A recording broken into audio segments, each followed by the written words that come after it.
mu pe president edie ti say akua donko ti say gum ti say ba akua mi hunu de bia de o maniska ya no obete asi de wan ya yes piju so baba etse wono na ha eti bi nim nana weni akasefo mienu nu mu baako wono kra na last okokasa ya ubisa Yewura Johnson ase di nkete ase ohwe bi o se da bi Nigeria ne South Africa match ne yan pa eche no di wo hwe nu mum nana ni okasa Yewura Johnson ase di nkete ase wentie bi o de hwe Nigeria ne South Africa match o se yan record nto wo wi an wa ba be punchline na no den mi bi answer nese kofo kora so akasa was na no man we did even no man strategies now ni baby o ko TV abi council ni nyomo no eyi no maye na Awurade asio maye na Awurade asio asitrem Adam ni Eve nyomo no ono dey why oluma odidi man no man strategies no man strategies okay I want the free hey nana yes na ya friend crofo so meden hey nana ya agenda break the 8 agenda they say ye ni ye be bo crofo mo break it yes na make us nana me dey ne senka uko bia enka me dey akire e manen hawo chawon ye be fere bi na sika no e se da so ho ye nana everything ye pa ai everything ye nana ye tie ni we ye huna bre chawon okay ya tia bro enti bia nana wa amfrew the reason why I want feel say be kan wo mo break 18 no say e bia wan kasa hu hia on sheda mo no bia dede na aye keke e bi on so a nana ye me e bia say wan free ye I mean kan sa sheza ye de 18 no be so mu break no e bia wonni radar no so ntimi mo ye wo mu a enyama ye free man to see ayo we are come about breaking 9 enti on frel ana abenya nkrofo so bia wa mo so be ye me from some fresh nkrofo no the shenanigans Machiavellian journalist another the shenanigans Machiavellian me from o be na hia kwase program na o me ho no you di film na Ghana tie ayo woni nana ne beko na Ghana tie de be o jao masam tikese no ye hwan a nana Ghana tie tobo nana abrabo ye boko na o kai ne Nebukadnezar asem bi no ya wose wo hene wo hwe ya se ebuo bia ensan kuramu ebe bo oni no na esai na pansam no nana bibi sasia manen ha wate yo na Jerry Hansen bo nyumi wana wadi kan ko no pana pampa onkosunko wana esi wo ni onkosunko medie menante bre na makoduo medie menante bre Kwame Nkrumah na makoduro pana Kwame amwe na eti na zayu ne de no ekuo ni bitimi ma 5 million cedis a month say be dru ha na ye de ei nti ya tobo sa won nana e ma sa niam no hia o me fere wan ko afere nti wo to ba bi no obi be ye hwan we mu wo mun ka bi ma ye no di na te so ba ma ya fo pa no wa me bo me pa da bi obi se wo bo nkwase ya fo pa no wo bo mpa bi da bi unim se me de mi nyansa me ntimi no sa fo no awodo sa Nana mpeni kasa na odi ato obem saa no. Obo ankwase ya fo paa no, wa mebo me bi. Isan se wudi se minim nyansa. Aduane abenu abrɛ me no, ɛho adɔ na medo ama wo. Thank you. Na yɛne mo bɛkɔ ne saa pɛpɛɛpɛ. Edem pa. Hey, na pa, the money show president of the land. Man friend nana. Na the other omfredi pa say 5. Internal selection. The big 5. The big 5. Hey! Wunnim na o trebe na say eyi person okasa so wunni ne person okasa. Oh yeah. No, why? Former deputy general secretary. Emma was go Kwame Nkrumah with the NPP. Brocha Bino na me mwache. Da me just so master. Na boko na so eh. Na me adaro ma. Na anano ena yete se otumfo se atu. Obedi mfie wo ha ne aduonum. Wani Brunfita, Asante ni Brunfita, den tokwa bani desagranti war. Na, my abakosema, and say, you see, I'm called Chikaka. You know, and around 1700. Now, let's come from. From Buampunsim, then Chira. After Buampunsim in Tinjakari. Buampunsim was 1650. And then Tinjakari was around 1695 or 1696. Now, then Chira, very powerful state. Akwamu, very powerful state. You have the Anglos also down there, very powerful state. You have the Gonjas, you have the Mampusis, and then the Gombes, very powerful states. But the Gonjas are, in history, you call them the Guans. Gonjas, no, only a Guan for Libya. But they are Chichi, but the Americans were very powerful states. Now, Nana, and Zana Betuas, no, only a Guansa, and Mate Bibi say, yes, into the northerners, no. Woman said them who gonjas no set woman ye typical people for power. Yeah, that is the debate going on. As a historian, I make a book, no. The book means an American. If a gonja says that it's not a guan, fine. He's entitled to that view. As a historian, the book. And Menkasa, me so new woman who sound. Me so other a no. Northern region. No. Who the Gonja for no set one me paper for no one saw me a guans. No, but the history has it that they are guans. Oh, okay. The history has it that they are guans. No, going up to Obafa Yeji, a lot of them are guans. No, but I will call Kojobo has a different history. Kojobo is saying, on a Yeji, or free Eastern region. But then, a minimum free aircraft to sell latte, no? I think Kojobo for near latte for Kojobo, but we all classify them as Guan. Anyway, but no, before the emergence of Ashanti, you have the Krapims very powerful, the Denchiras very powerful, the Kwamus very powerful, the Anglos very powerful, and some of our courts so very powerful. Gonjas were there, the Mampusis and the Dagombas were there. But no, Ashanti history, no,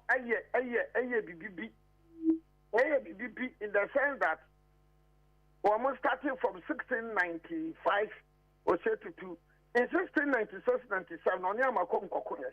So people are saying, Asante for no and Saturday from Asante, Naya Kwamine. There was 32, the first buy and Koran, one kum, or no any kum, because Saturday Nakwamine was there, Saturday Namakum was there, Saturday Natafu was there, Saturday no Furikrum was there. In fact, it was the Amakom people, they can't be shot. So Amakom not said to code defeat or monoa. Oma a dupanyini kodia konya. Na dupanyini kodia konya no de no ofase nyakwan koma dupanyini. Na adupanyini no fa nyakwan na dupanyini wuye. Ena dufufo ba na owuye obedi ade. Na dufufo ba bi owuye adumi ansa na omu wo pokuware. Eti na asantefo wa ntam bia fa ntam kese me yensa. Bacho wutie me. Bi jo panana. So every time you hear say asantefo ntam no ntam kese me yensa no.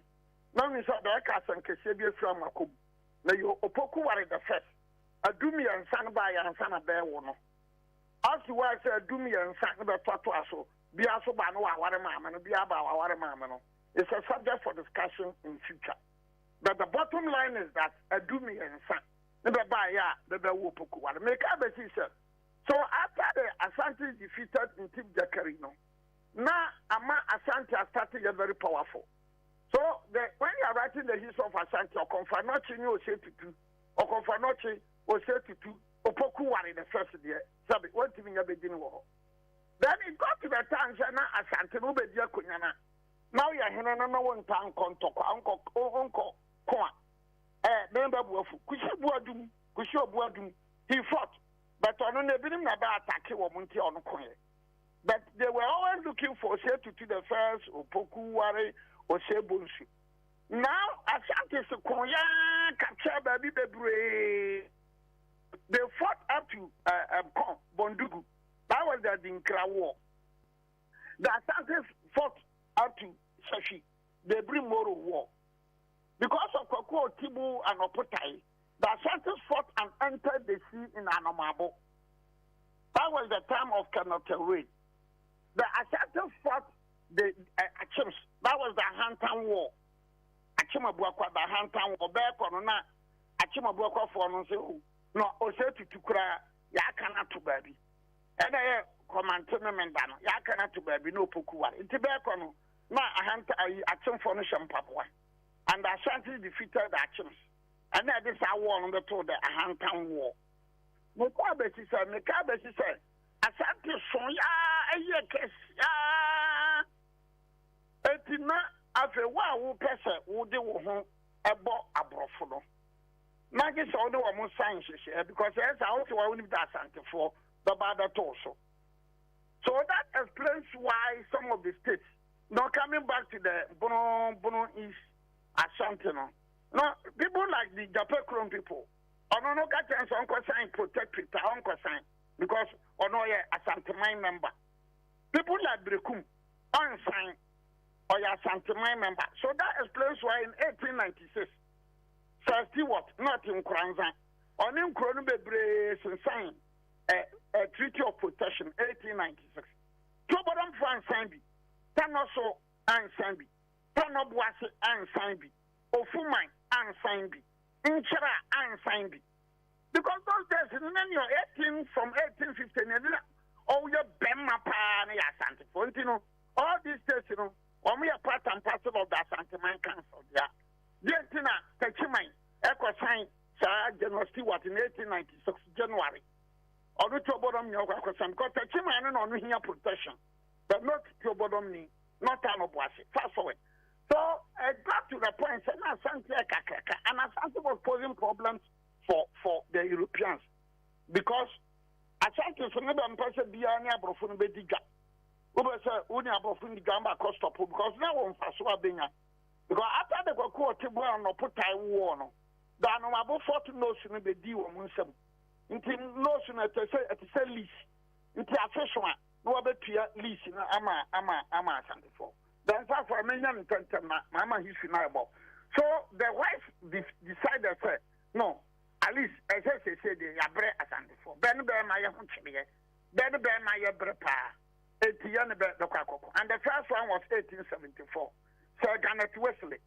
Sir Garnet Wesley didn't even humble, but it's a grantee. 18 now would hear free me, so what is a better for grantee war?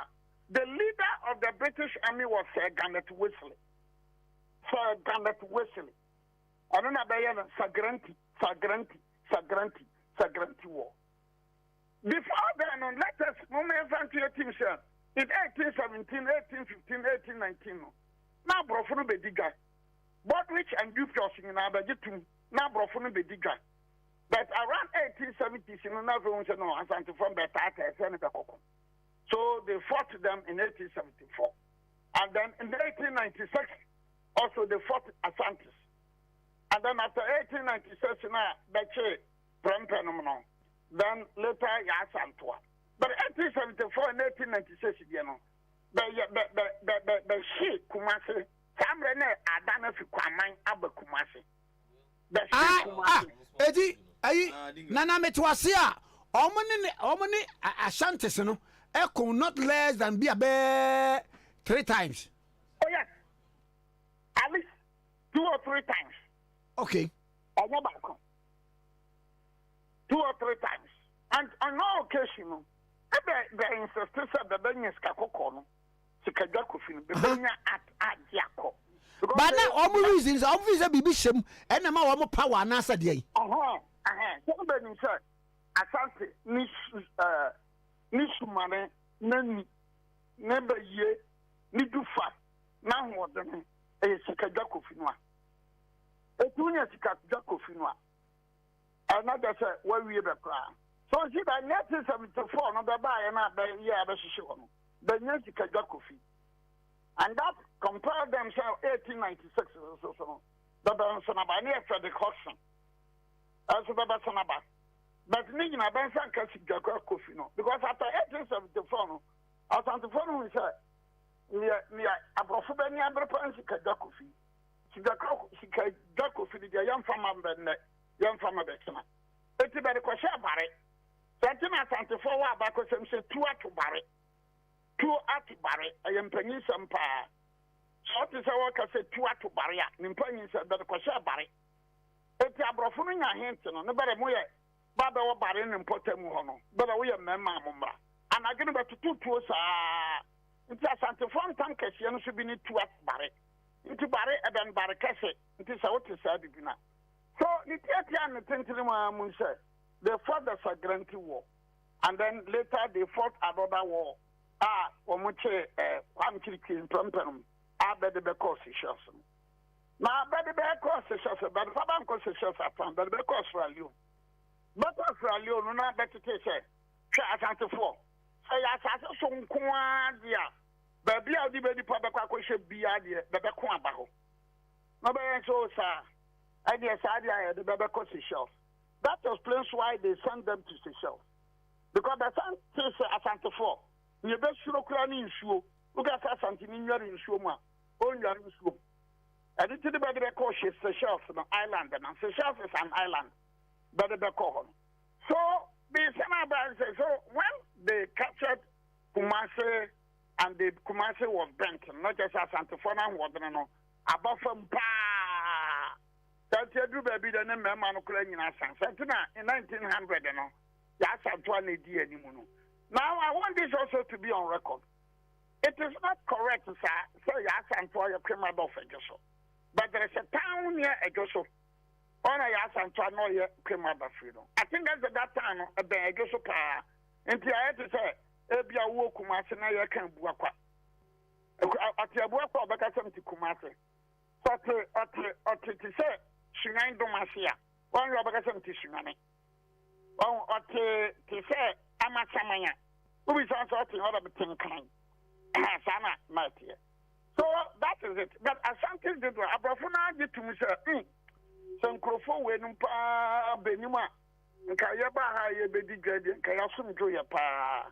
Naneba Mayana, I am about 2 question whistle, number 2 question whistle, number 2 question, number Freya, the fresh, because you see. Otibu anoputai nkwan mi enupe. Otibu anoputai. If you know the history very well, Otibu anoputai is one day me narrative na. Just Otibu anoputai nkwan ma Asante for Konyama kana tore baye ko hu ye. Edi approach for na so ja for Sierra Leone, Liberia and Bebet. Omo Ashanti troops no, but they team. So they queued for peace. Na the guys Antokwano. And that explains why they are celebrating the Saganatuesili War. And artifacts, they looted some of these artifacts. Now, at the ade ben ya won kran nkran betin ka chese nkran hema ba ko a pa waji din de akai bi de akai bi ko nkran ne baka saban kira namu e wo hia benti mo nkyerɛw oba sunya ne ka sa bo ahin kokko ba bia no dwa so no a benti mo nkyerɛw uko kuma se na ka se atwa nyame abri abo a ne twuma ntwiko bia man atwa nyame wa baka chese e wa pri nkro no bebre wo ho no mo a ukwa wo hu ayi da kwasi broni wo hu atefasa odi ko ya afeda de kwasi broni asan de aba aya da bia nkasa wo ko hia nyankopon no hu broni a san wachi wo hu broni apa odi wo hu nyankopon now it is not even this is Asante Area 150 in Benin some of the artifacts you know date as far back 200 years kwasi broni asane odi aba. But you go to Kenya, some of the artifacts, it be about 180 or 200. But Kwasibro Nikwe, Washashi, Wasana Diaba. And I say, so these are lessons African intellectuals, African politicians, African academicians should be very, very careful. So Kwasibro Niadeko, where Timmy, where the Eco Museum exhibition, it was US, it was UK. As I told you, baby, not baby, but the bill about. But be back in a call because only the Mamu for exhibition. But you need to do a man from Mount Tinto Tintan into Obasane Diako. And the last thing is, the think as a crowd was as I see at the Bay Cultural Center. The other would be a coach to track, no, but the kick up. No, the indiscipline, what lesson are we learning from this? Lessons break pan, yes, every Sunday. But you have African intellectuals, African politicians. Na brofono dentia reparation no reparation artifacts about the call that na betin the way nyina ba yenya fa hudie ne na kita yenya na wo hefa. So sometimes I am quite skeptical when I hear African intellectuals, African politicians talking about reparation. Oh, now, but I said, when you idea, say, Koji Ade. They bought some of these artifacts. Oh, okay. They bought some of these artifacts. So, Oman Kotwankin. Some a conference one kind. Now, reparation. It is on record that when the Shatters fought the Bonomanson people, they captured Amoya and Damrawa. Now, so the Bonomanson from Basel reparation by Mabebia in Yeriana. It is on record that when Ashantis fought at Dinkra in Jamai, Eco Cote d'Ivoire, reparation as well as reparation. Now, Wamo Koya, Cote d'Ivoire, oh, yes, they went to Cote d'Ivoire. If you go to parts of Cote d'Ivoire, you won't credible honum. I mean, you should Kroma and Kokakura, and then the beer did matter. Some chrono. So Udi Hena was what? This is about the baby in Bono region. No, what about the now? This is about the baby. And the baby follow took part in that war, a Dinkra war, on the side of the Ashantis. And therefore, every time I hear some intellectuals from Bono and Bono is talking, sir, in Asante Fradia, that the other, now I'm about Kosemo. Because when they were going for the Adinkra war, no, the baby before Kobe, on the side of the Ashantis. When they were returning from Adinkra war, no, they established Brekum. What in the nature and was it? So, Brekum, the Pekrom, the baby, Bana, the Sekwa. But people from Sekwa took part in the Adinkra war, on the side of the Ashantis. Jamra, people from Jamra took part in the Dinkra war on the side of the Ashantis. Jamra for the Badia Satanama Sampa for. Some part of the French Kasoku. Some part of the Banu Koti for the Boshie.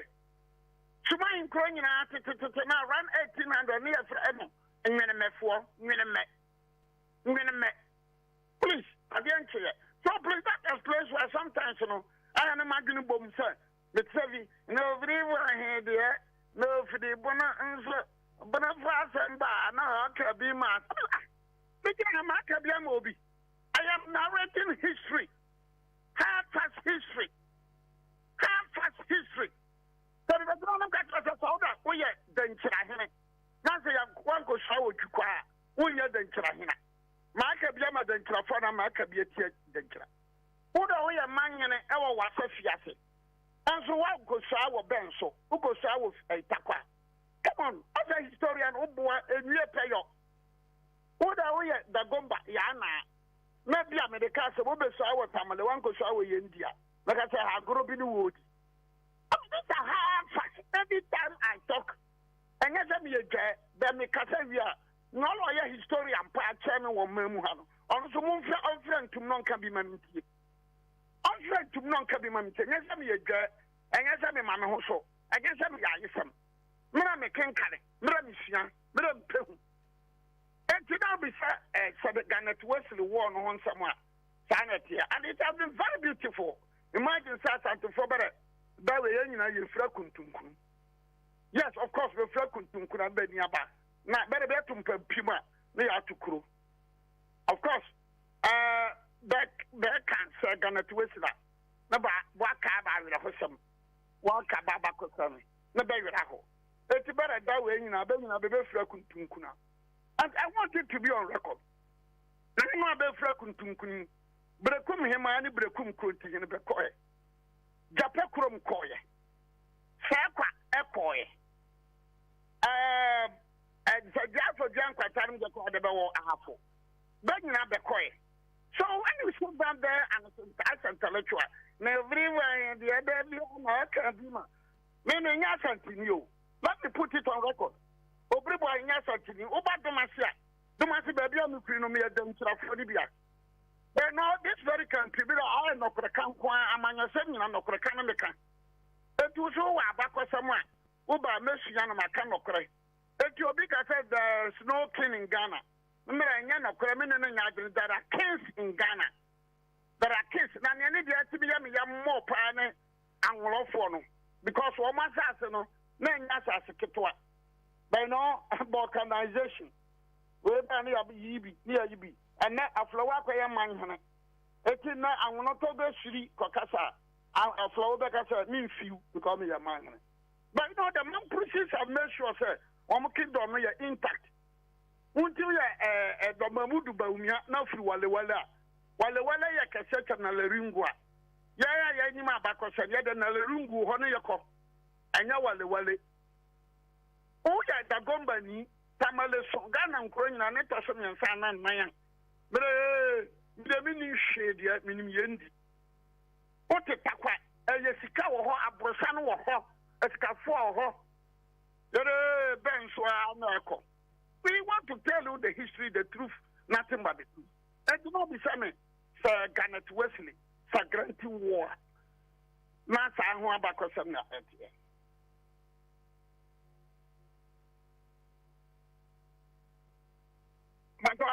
Matikpa nanane. Mami radio we. Enipa bia kan say where ede na ye was celebrating the 150th anniversary.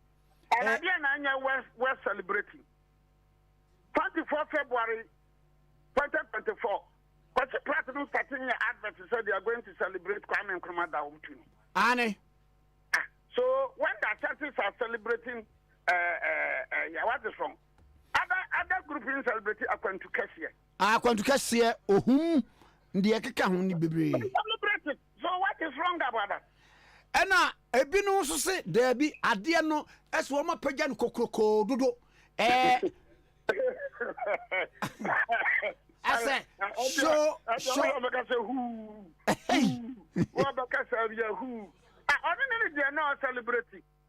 You do celebrate who there? Or celebrate it there? Who celebrate who there? Oh, yes. Hey, Maka who? Who? Because or celebrating it there. You know, among the gas. Sanka one organization from one wella.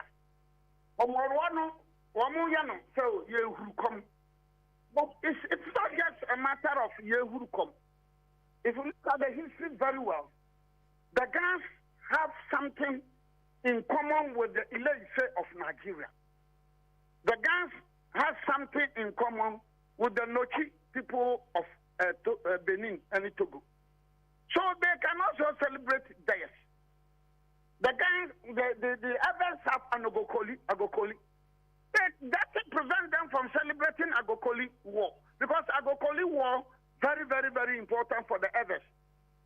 The guns, there's nothing preventing them from celebrating the Ade Akye. You know, the dangerous have the right. The dangerous have the right to celebrate Wamunyamanu Bebri. In fact, the Kwawus have the right to celebrate Atafra War. Atafra War. They have that right to celebrate it.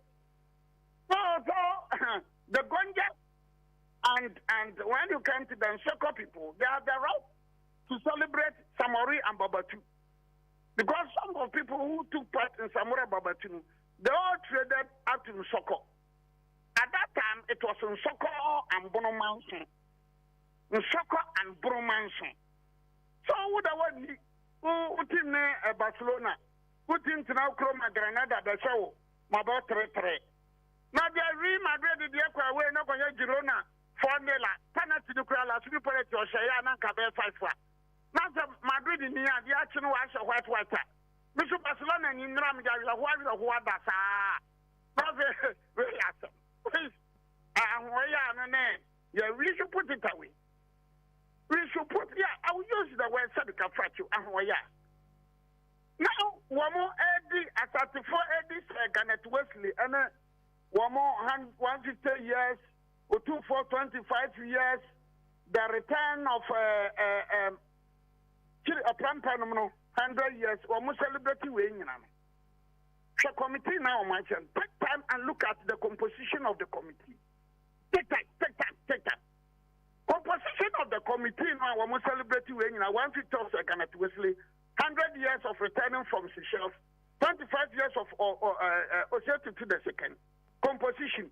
Protein of Rawura in Oti region is a member of the committee. Protein of Rawura in Oti region is a member. A team from New Juabin in Eastern region is a member of the committee. Chiefs from Tuabadam,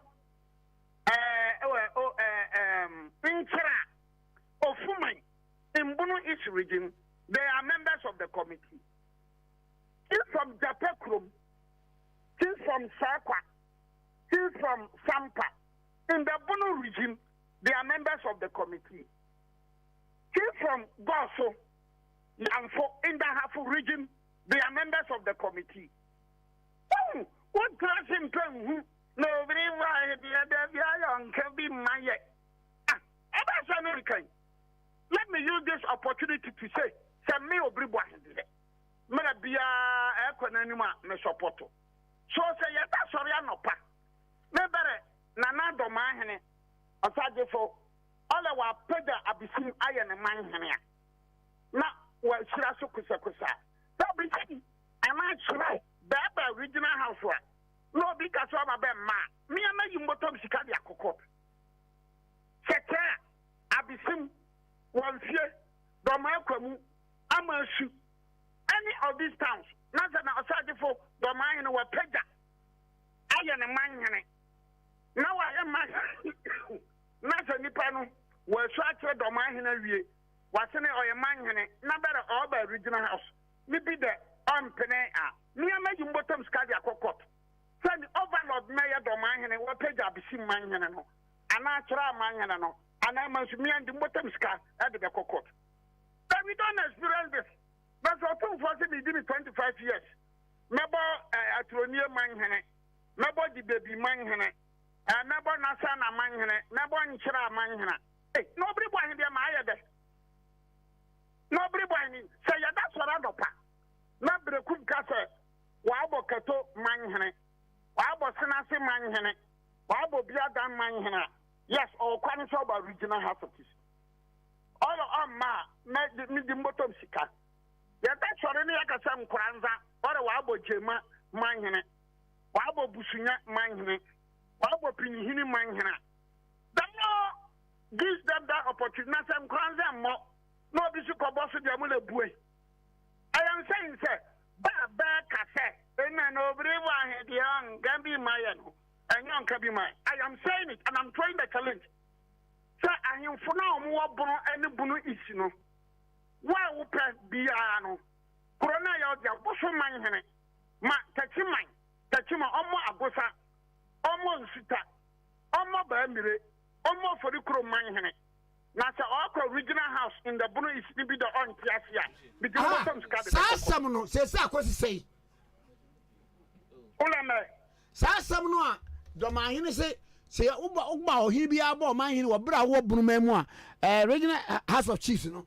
That is not the law. That has never been the law. That is not the law. That has never been the law.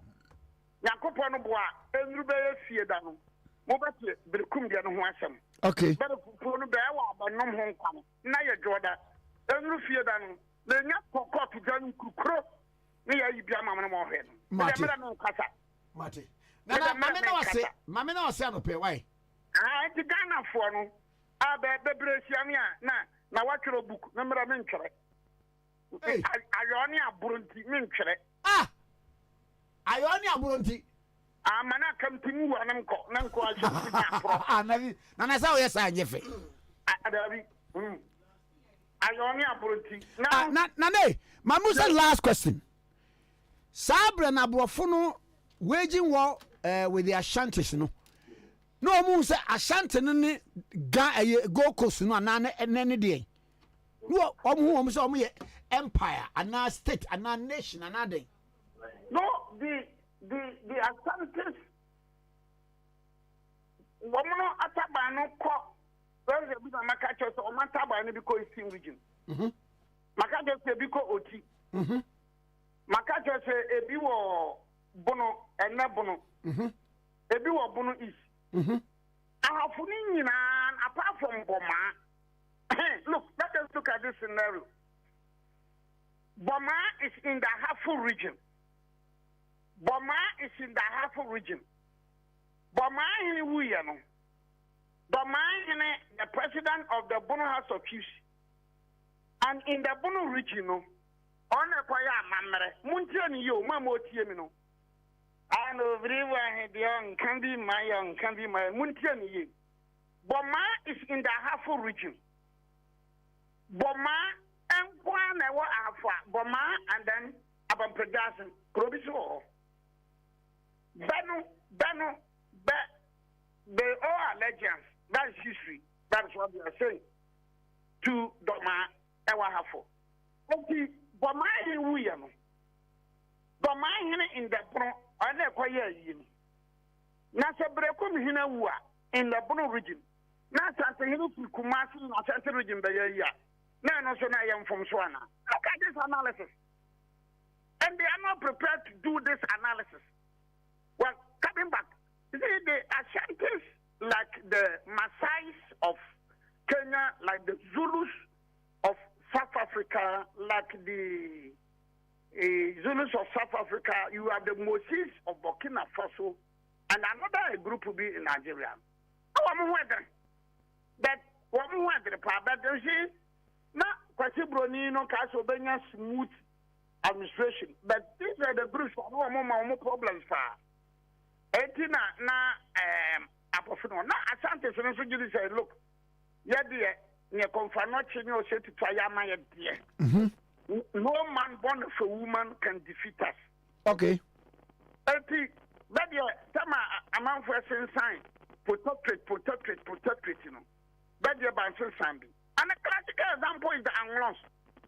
Sometimes every time you make an Anglo for the Anayami Yapa. Now, for the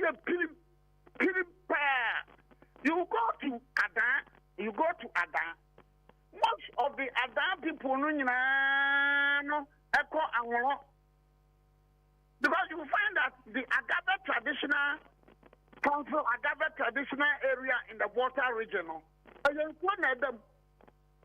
and therefore, Oko Ada Kesia, Ada Kituano, Nsuonua, Sewako, Aspam, Nsuonua, Yuspam, one, Antipini, Albesi, Okolebuno. Aye, Dr. Anya. But yeah, but Hotel no one. any scenarios and this is not there can social. But I get a hotel next and sure need them. Thanks to an amber for Soga Copecrum. Thanks to an neighbor Kumno I gather for. For the name of I okay. There's a common history. There's a common history between the Agave Babala people and then the Adan people. But you know, the one who drink and the Bansons and Proto Tribi. But come back for the one who drink Banson Sandy. I train against Abrofono and the Bayanum Kakran Kasase. So I sent to India from 1874, 1896, 1900. Nama, but Bubiye. And over Bubiye. So after the return from Seychelles, that it was in February 1920 something. Babanunim, the Besi Takura the first. The Besi Takura the first train. The Baby Pierre Kumasano, okay, at the Zakotokasa African Cup. So when they came back in 1935, 1966, there was this affair called the restoration of the Ashanti Confederation. June 1935 to January 1936, restoration of the Ashanti Confederation. Once again, the Brekum, the Sekwa, the Sampa, the Kwachuma, they all said, look, we will still join the Ashanti Man Council. There's a document which was written in 1925 by the then Queen Mother of Kwachuma. Or I mean, many Ashanti phone call 1925. So no, do a Kwachuma, no, that's or no, on Ashanti phone Boshima. Nansa Mikoka, no, very well, can be my. Come on, please. I'm a serious person, so I'm very serious and particular about my history. I'm a serious person. I'm very serious and particular about my history. I'm respecting Papa.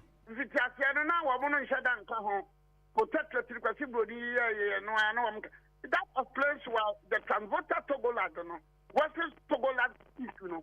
So, who remember someone?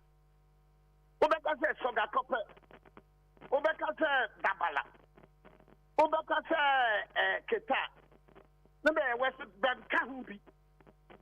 They have never been part. And so when you're talking of Western Togoland issue, what associate them? Including Okujato, not Tongu, and it's a Tongu, Central Tongu for Nina. They were not. And they have never been part of the Western Togoland. They were not, and they have never been part of Western Togoland issue. So when you're talking of the Western Togoland issue, then you go to Water Regional. Didn't make us say, okay. I'm talking about that is the position of history. Nana, Mamena was in I'm in Franco Munsiwai. Martin, Nana. Okay, 1.0.7. Nana Obriboahin, a former deputy general secretary of the New Patriotic Party in Nation Common.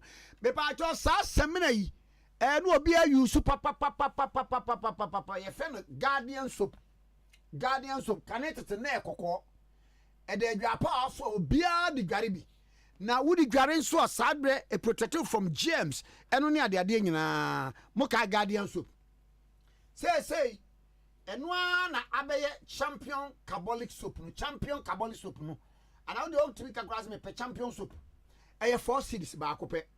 But what did you copy be leave at Aroma what the champion Cabolic soup and can a guardian soup no what the Abba?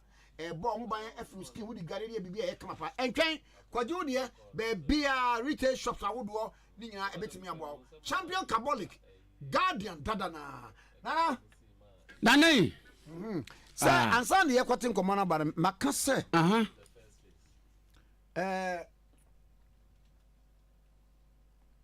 Ade bi owa a man watching a man DNA a man DNA a man watching money DNA the call baby Namusa Aqualebi Eda Robaso instead of Kete any foam so not hey I don't know what for that Kete so now quad yet what that foam so say papa ya no pass median me that's one can you me Johnson enti won anya na ade and also wom onfrɛ ayo enti tena wase ayo problem no na o tena wase na wo yo de wo so wo yo a na obi frɛ obi say na da wa ka bi a kyerɛ exactly sɛ wo frɛ ayi nipa num efiri ha yeah eba wo ho yeah eba wo mo pa sɛ munye we ni mam yeah ato frɛ mbi Debbie on fa se de ni ase de bi ama me ama me aya sempa wo ba wo mo pa no o ma mbi ana makase ya shade yensu wan frɛ wo no egina ne ma ba mi ensa one ebia ne plan of action no you don't fit in ebia to say coaches ebia o de agya obi sɛ penipa sei mo mame nipa we no e feel sɛ ni sɛ o ka ana dwen ho na niema nyinaa sɛ de na twɛsɛm de ma ayɛ no ɛyɛ huhudeɛ ɛdeɛ ne ehunu da ana sika nyinaa sɛ nyame anhyira so a bibia ɛyɛ woyɛ sɛ awurade nimu a hwɛ miɛmfa kurom ha dan nyinaa ma wo yɛmfa cars nyinaa ma wo obesan about square one back to square one ano mihu abantie bi ɔpɛ mmaa paa metu no fo sekrachi tobo yɛde wiase mmaa nyinaa ma wo wontimi ne wɔn nna nyinaa nsi da bida wayɛ bi a yɛyɛ osisi mu bebu to aso nti nana twa so mane haw yɛnyɛ sɛ Nebukadnezar deɛ no wɔ sɛ na wohwɛ ya honini no kɔpem sɛ ɛboɔ bi a ɛnsɛ bia nkuram ɛbɔ no sɛ so ɔho den nana mate moni afuti sɛm na hwɛ ne sɛ ahwene a ɛnyɛ den ɛni bɔn ɛni bɔn ne nsi aga nyambɛhwɛ yɛn nyambɛhwɛ yɛn ɔho sɛ afɔn adabi anope atakura ni yanko akwachechi abrɛ yɛn ɔmo kɔ ba ɔmo abara ba sesa dabi okay kenkwa Honorable Samuel Okudzeto Ablakwa, MP for Northtown, was your former Deputy Education Minister. Honorable Memoji. Oh, many are major, so baby, have a call. Now, I want to say I'm a pay. Yamiadom, Mehoya. Over the weekend, you say a Danya Musiama me perform and 100 be over at the Mawamu. They won't come out to say. Yeah, and okay, Eddie Kine, my main chair, for you know, and okay, this weekend on the 10th of February, yes, Saturday, way, yeah, to me, a handy over, second housing project now, you see, for Bekaya, first one, no, yeah, nice support from the First Sky Group. Almost subsidiary construction ambassadors. ABC my into the provide as and may take care of the furnishing and pana and funds now a dynamo and light bill no. Second intervention way quite different. I no yanya company bakwa omukase omobe to me is a dino amayan. The cash donations now Ghana for a contributing, Momo cash in envelopes and all of that, set up a structure, your friend or the Accountability Elders Council, chaired by Professor Emmanuel Neche Afedo, into Omo account. Commercial bank account was Sugakopa into cash donations ninja na buy a cosa account nemo and no and yede a study project we study based on faith yanya all the amount required to start the project, but we believed sir but say government mamo at least seed money be there be where entirely private initiative. Wow. By Amaya Sikabia. Into me person me da donors nase. The see and it's donations nina buy according to the Accountability Others Council. No, about to me I 70%. Into me support council no with 30% raising funds. The year and it's after raising the facility no. Hopefully, it's more donations. Abana, na ya retire. 30% facility. No. Through no fault of the indigents, and Sadi Yaba, and a buying, and that's pillage. And Mama say, they are not forthcoming with any funds. Be as to say more baby resettlement near the idea. That is our reality, Minia. Oba North Town say 5 months. Kosombo dam spillage way carried out by the VRA. AC 15 September 2023. And it's 5 months now. The consequence Eguswa or more at that tent or more congested classrooms. Oba the government, Ube who tent na wo method the government. Oko batodi ubehu displaced persons no wo. Oko agbetikpo CCI ubehu the displaced persons living in tents and congested classrooms. Oko Dofwadi Dome LA school ubehu displaced constituents no wo. Oko Alabonu ubehu displaced constituents no wo. Oko Fojoku. These are all makeshift camps. Hona omo peche. Living like refugees in their own country. And looking at the situation as local leaders, will throw our hands in despair. Fortunately, Yatume deliver housing for the first 300, and this weekend, deliver a second housing project for the second 300. And at least Yatume Abwa Nepa 600 so far. And this second project, your friend of the Northtown MP and partners, Safe Alternative Housing Initiative now. A partnership with all the good people of Ghana or Mobile with cash donations specifically for this project. And I'll go through the list just to show our appreciation. Already to me I raise a plaque of appreciation into they carry a dino the Ubehu a special plaque under the inscription donors who made this project possible. And the first name what's your krata and now we SOS call to conform spillage which is the Water River Authority. Any abaymu se ebia muhiamwa na ama. Oh, sir, as a member of parliament, the SSMA in terms of raising awareness, my ready statement in parliament on a number of occasions, and I'm filing questions to energy minister, to finance minister on these matters.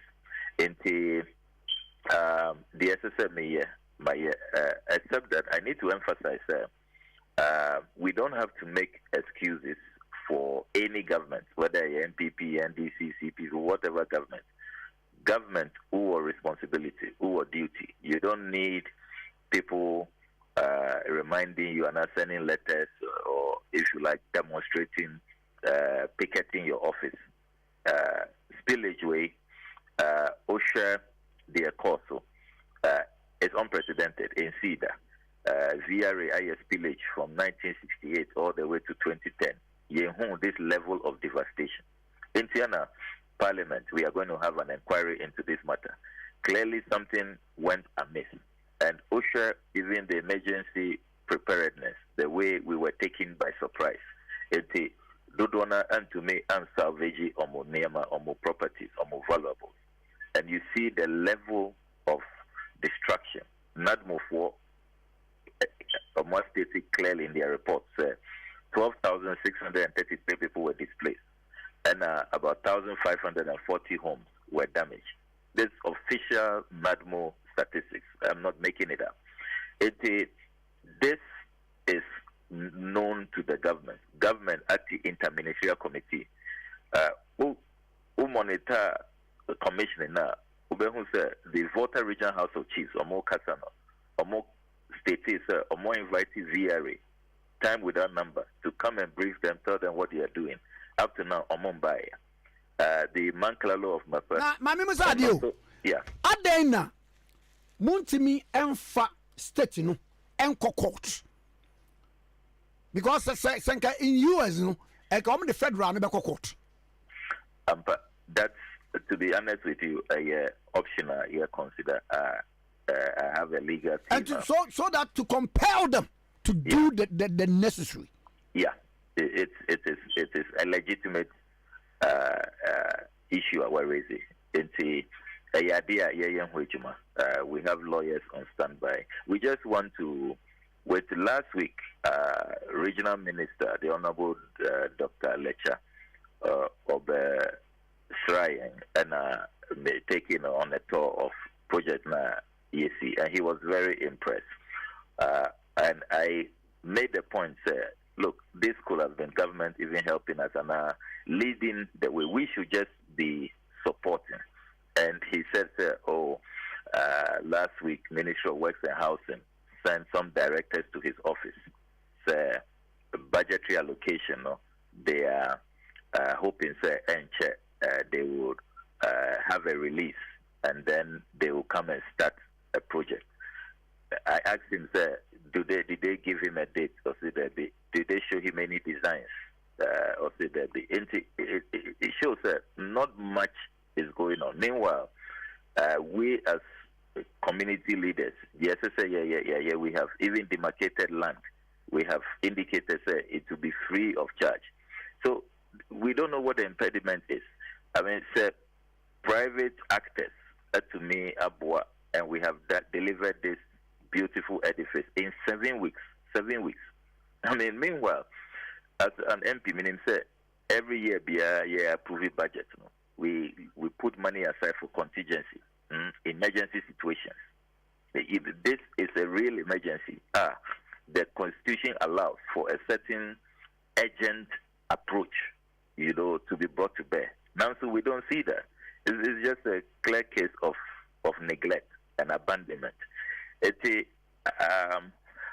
way a Nema Kono, I won't be surprised, it will not be long. We are in court with a class action, demanding compensation, demanding justice. But my approach is even as I pile pressure on the government to be alive to its obligation, because we are not asking for a favor, it's a matter of right. Even as I pursue that part now, my leadership style is not to throw my hands in despair and just complain. Heaven helps those who help themselves. We are doing our best, and and with the benevolence of the good people of this country, to me, I deliver this second housing project. I'm hoping, we will continue to get support, and then we will initiate the third one. And if you go through the list, you see Togbe, Kosi, Nego, the Manklalo of Mafa traditional area for the generous land donation. Ubehu, former President John Dramani Mahama, Ubehu, the Right Honorable Aban Sumana King for Bagbin, the Speaker of Parliament, Ubehu, the name of the former Speaker of Parliament, the Right Honorable Edodo Ajaho, and Leadership Justice Gertrude Araba Isaba Tokono, the Chief Justice of Ghana, who did a tremendous job. Onwankasa Baho, donate cement and polytanks. Ubehu, Professor Nana Jenopoko Ajiman, Ubehu, the Judicial Service of Ghana, and the judges of our country. Sheikh Dr. Osman Nuhu Sharabutu, the National Chief Imam. He was the first person to make a donation of 70,000 Ghana cedis. We have named a full block after him. Into Uba Mefe project na Ubehu the Sheikh Dr. Osman Nuhu Sharubutu block because of that gesture. Because we believe strongly, sir, at 104 years, coming to visit the victims himself and making that donation for a building project. And on a highlight he applied and also attracted many more people to come in and donate. In Tiana, we have honored him by naming a block after him. Togbe Afede the 14 and also a donatee. Christian Council of Ghana also a donatee. Reverend Isud Anaba and also donatee. Davida Roofing, they were very generous. The first roofing for free, and we only had to pay for the second roofing. The Ghanaian staff of the United Nations in Ghana for Muyejuma or the UN, Omunyana Ebuabua donation at the Bamayan, and we are grateful to them. University of Ghana Business School, lecturers at Ho Technical University, Mr. Eric Sedi Kutoche, Executive Chairman of the First Sky Group, Mr. and Mrs. Ruben Chachu Adoko, Goyle PLC, Omoso Ade Akye Abia, St. George's Security Services, Madam Florence Enin, and this is a remarkable story, a grandma of 78 years who was looking for me for many weeks and finally caught up with me and signed a check of 5,500 Ghana cedis from her pension. And we have named the TV room after her, the Madam Florence Enin TV room. Very, very touching story.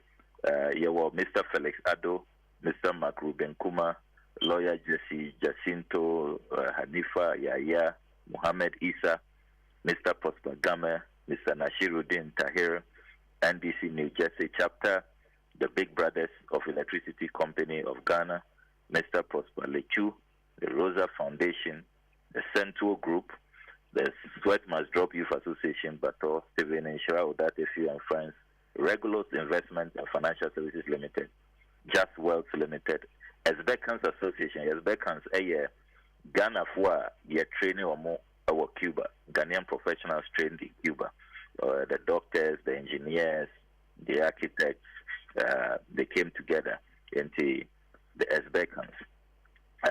And the last group, the Kalovan Foundation.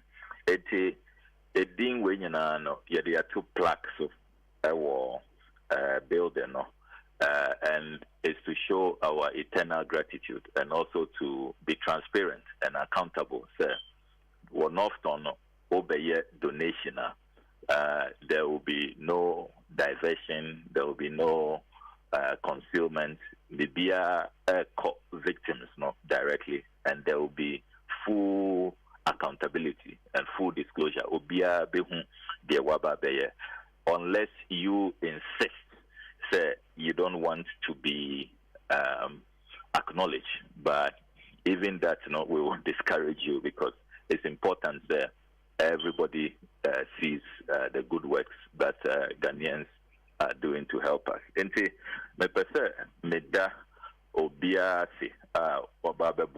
you in the media, your continuous discussion of this matter, and also because anka enye media, private Ghanaians, corporate Ghana, individuals, benevolent Ghanaians, compassionate Ghanaians, helping us and Kaminia, minim the ABC. And I want to also emphasize allocation so far this second to them priority the one of the most vulnerable and no question obia vulnerable obia victim obia affected now so the we look at in that vulnerable category who is really suffering more than the other. In the first house you prioritize the single mothers and their children because almost any partner almost need support. We had to look out for them. Second one way we are looking at the aged. You are allocated to the aged, the 70-year-olds, 80-year-olds, 90-year-olds, and at the fiscally challenged. A dime way I see a disability friendly. Photos now, your ramps with their wheelchairs, they don't really need help. Among Kasabe to me, I access it or dying and the other enhanced features. Into this project, apart from being disability friendly, we have added kitchens, we have added storerooms, we have added TV rooms, and our modern showers. So, until we've made it very functional, and the BIA is disability friendly. Into physically challenged brothers and sisters, Omobe to me, access a dino and the various units within the structure. You were in COSO 24/7. You to me, a borehole with the support of the Judicial Service of Ghana into CO any assam and negotiating with ECG. So, in terms of the bills, they should put all together. The MP's office will handle it into Omuntia light bills because they say they don't have any livelihood. Their farms were destroyed, and you can't expect them to pay light bills. Into with that additional support. Into you say it's a comprehensive package, free housing, free utilities. And it's also furnished. A dynamo, you are providing you are providing fans, you are providing TV and a refrigerator, so that at least they can begin to have their lives back. It's not easy living in a tent, without anything for 5 months. The least we can do, as I say, to me a boamo, so they can also come out of their trauma. And so far, that's what we are doing as local community leaders, helping our fellow compatriots, because it's a really tragic situation. The victims have done nothing to deserve this. He says they brought this upon themselves. Imagine, sir, you have worked all your life, your life savings, they sit dying at the right place. There's no issue at all with where you have built. You have your permit, and then the VRA spills from the Akosombo at Bond Dams, and all of that is damaged.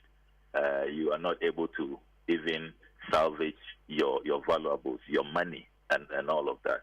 It's a really tragic situation, and they are bearing this brunt so that we will all have electricity. Because according to VRA, almost say Oman's Pelea, Ankadam no Ebebu Ebesai, and we will not have electricity.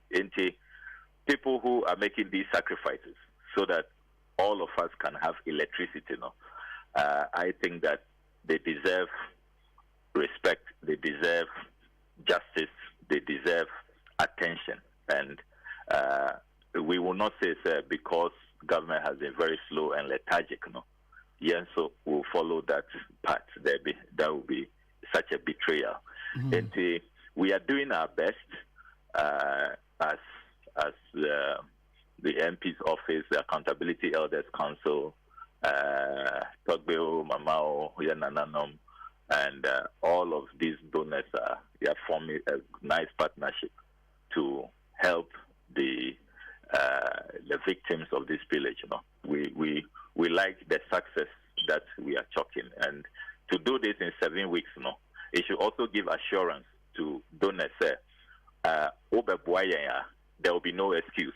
And I say, waba be donation na bibia na 3 months, 4 months, 6 months, 1 year, and there's nothing on the ground.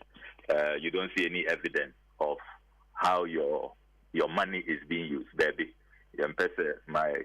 My instruction to all our volunteers, the Accountability Elders Council, they say every donation must be put to good use. A cement donation will not allow it to go waste and to go cake. We would quickly do blocks with it. Moldy blocks with the cement. Everything is being put to good use so that there will be no, because people have so much and they don't know what to do with it, and extra money to throw away. They are moved by compassion. And we too know the least we can do is to make sure that when those donations are made, they are quickly put to good use. And that's so far the example set it one off down. Honorable, you better say, yo, Mr. Now, I said, Nipa no me display so far, no, akabe say ya, or munya baby, and say, yo, into Usha Nadmo data now, overall displays, we had 12,633. Wow. But after Insiono CD, a be to me, a salvage or more dying, or more dying and collapse, they were able to salvage and go back into the. In terms of the latest data, like I said, we are looking about 4,000, 3,500 to 4,000 people are almost here housing because they don't have anywhere to go to. Almost dying ebubuye totally. Into just ya boa omo. To me and see dying amount. To me and see a resettlement housing.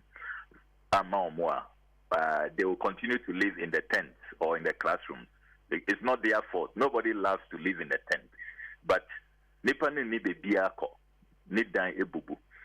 That is a critical number that we are looking at to say. Mamena was pay. Yo, Mr. Medas. Mr. Medas, Honorable Samuel Kuya to Ablakwa. MP for Northton, former Deputy Education Minister. Any no more abobon komono. Now, Mamimra, latest form was your partner for life. Bibacho 10 years. Products I would do a mattress, a pa dia. Yanko Jinani a latest form mattress. Yasai aye in kunya furniture. And also a furniture no your types BAB. Color BAB design BAB latest form for you will be. Na Ochina echi a Valentine. Nenuna word of a latest form for adwene ho. Latest form for semen kanchra say. Who dream say ubenya perfect sofa. No upgrade this Valentine. Who dream no dey say aba reality abaye ohunu. Enti for any latest form. Na latest form for introduce you to V sofa range. Utimu se yes no udemu utimu ni ade a mu se ye kama pa no enwa etimpa we are latest form for showrooms nationwide na a word of colors and choices no ubenya bi every sleek L shape V sofa Valentine sofa na bo no tie 3,100 cedis per complete V sofa no so Valentine sofa no set no unbeatable 650 6,500 Ghana cedis 6,500 Ghana cedis. Now just a win opportunity say you better elevate you space with latest foam one more V sofa set 6,500 and now one more L shape and so 3,100 cedis. Valentine to be maudofo. Wa betobi. Space no means for benya kono ne di Valentine or doba muntrum nenya kamapa. Na forever partner in comfort and luxury. Hurry, your perfect sofa awaits. Let us home your partner for life. Wainana. Yeah. Yankwa. Yo. Hey, Nana Daily Graphic anymore, no, the about. Was it NDC running mate, a hitty? And why I say, says I want you rig him. That will be sir. Some wine and Wababa, my penny that John Dramani Mohammed Chidom. The $1 million question here. Nana, what the pictures to about? Professor Nana Opokwajimai and not talk by Afede. I know about baby. I saw a mom list no. And Timpany for me, no list no. Say as usual. Say do so you say ya o say as usual so kan. Adabi na dabi. Na make say as usual ye de yenim say. Me o be no de as usual. Ti na nim say e bia. Ya ni me de as usual. Adabi na nye. Okay. Enye of as usual. Okay. And as usual de ya na make ye. Edin ya wo soro bo kire ye. Ye de ye kanfo ye de ma ye say. Tinyama nyoko nsom. Honorable His Excellency Julius Debra. Now can listen. Okay. You. Former Chief of Staff. Ono kwana ni did that first. Answer na Dr. Nimoy Thompson. Aye. Answer na Rico Poku. Answer na Nana. Nathan Kofi Boache. You. Nanade. So bobo you. You. And in daily guide say, a daily graphic say. Edi ya me bobo so yi. Edi bobodi ni bi omienti. Aha. Enim wade Professor Nanu Opoku Ajiman. Eni togbe afede. Wo mo picture atu enim ho. Anu say edi a eya kiake. Man peni dada beyi mu baako. We penifo mienu amabo mu de to nchen ya. Former Chief of Staff. Honorable His Excellency Julius Debra. Sir, I don't know so much here. I know so much here. Oh glory. Hallelujah. I was right here to preoccupy. His Excellency Julius Debra. And economist Dr. Nimoy Thompson. And Eric Opoku. No, o kan tro boy we MPP NDC mu da ben. Wanya. Nimoy Thompson no kan. And e bia na sa dan wan ko rally na se. And get better no papers mu ni radio. Aza.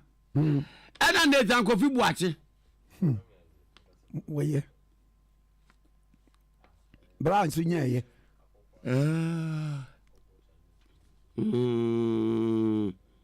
Hey. Solomon Kansa dinim. Anana mpacho dabi. But at the end of the day, listen, Fred Agbanyo. At the end of the day, ni din kan.